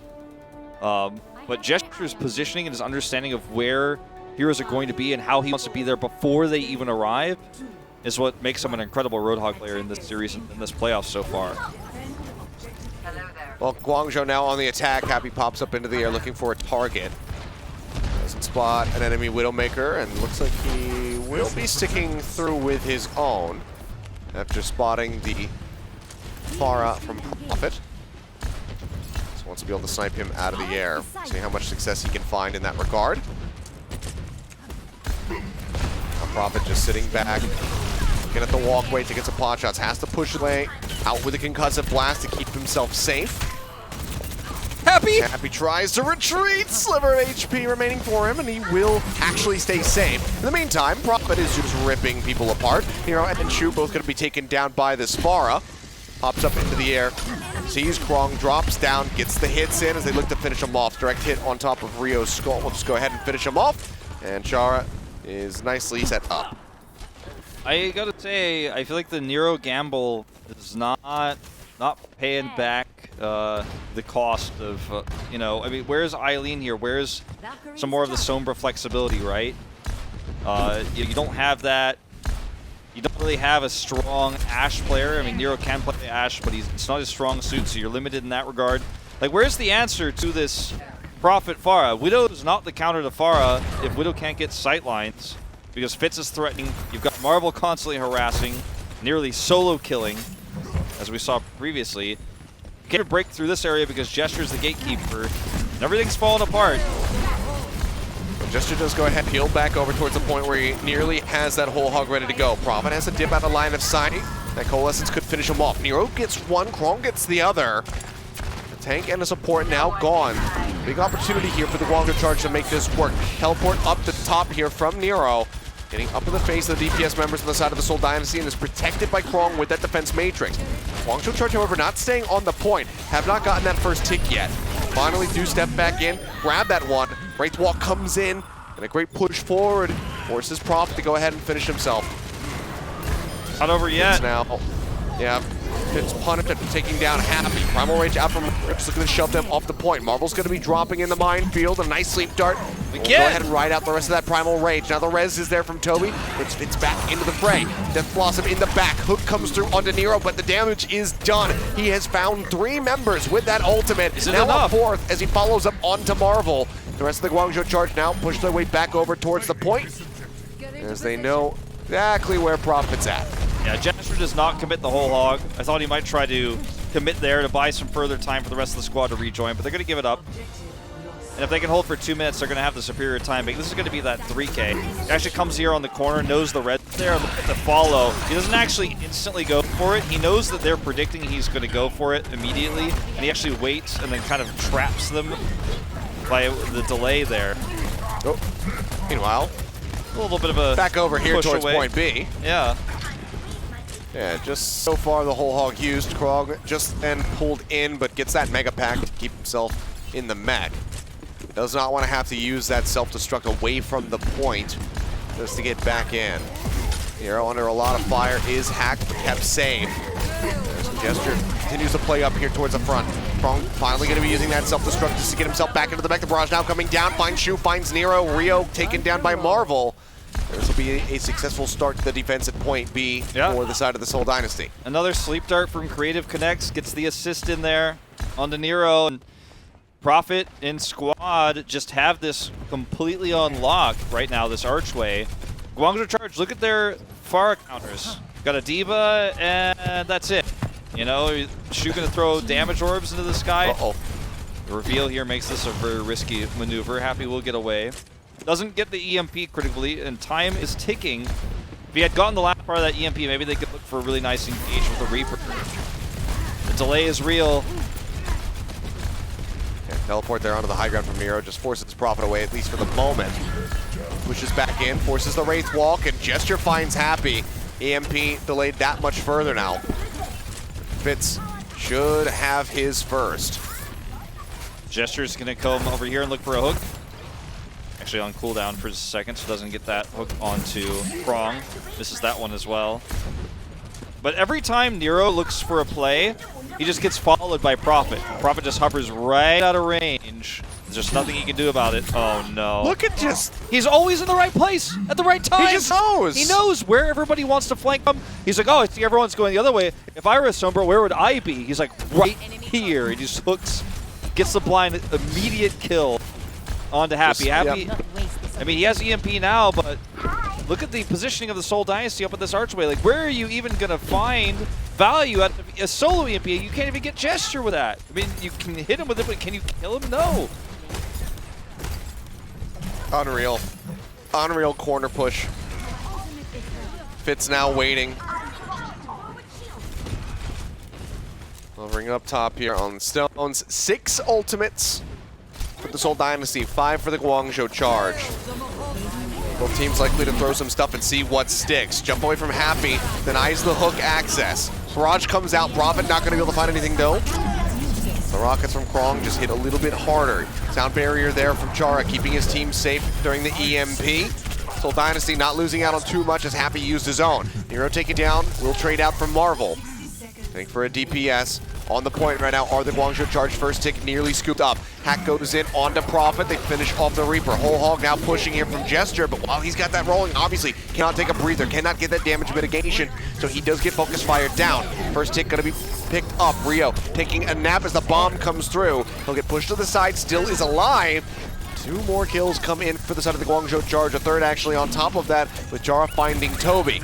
Rejoin here from Jester on the Wrecking Ball. Goes up, comes back down with a pile driver. Will just stay there dead as they go ahead and absolutely smash him. Now, right now, the Seoul Dynasty, their sole focus is going to be on trying to force this down to 0 seconds on the point. 18 more left to go if they can pull that off. They get Marvel back in. The mech gets broken very quickly. Toby wall riding up above, trying to elongate this, trying to force this into an overtime situation, if not winnable situation here for the Seoul Dynasty.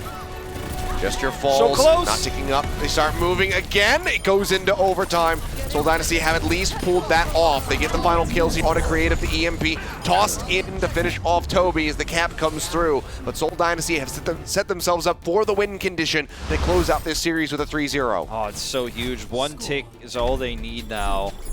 And that is going to be, I mean, 2 minutes on the clock.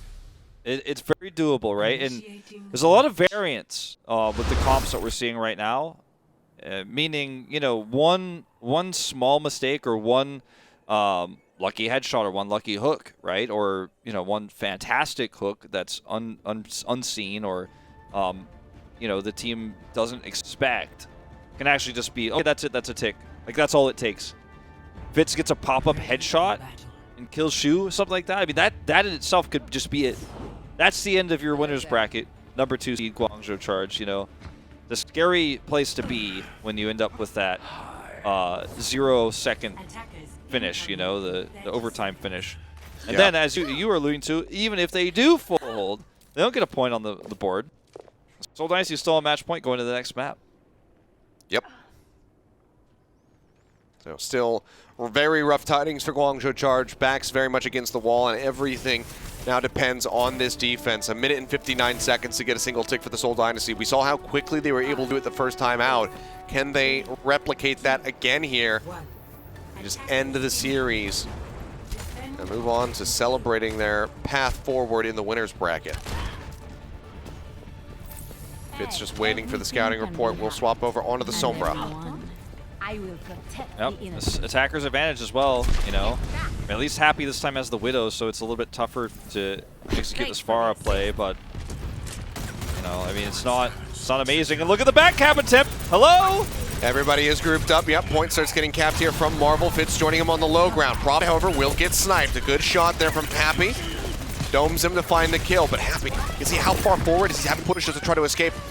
And that is going to be his undoing. Prophet res back in, instantly finds the rockets to get rid of the enemy Widowmaker. Now he's got free reign in the sky. Instantly follows up for another kill on the Chara. Nero gone. Krong out of the fight. Creative going to be the only casualty here on the back end for the Seoul Dynasty as they cap the point. And there you have it. 3-0 back-to-back. A 6-map win streak now for the Seoul Dynasty in the playoffs. they will advance, stay in the winner's bracket at least for a little bit longer. For the Guangzhou Charge, however, it's down to losers.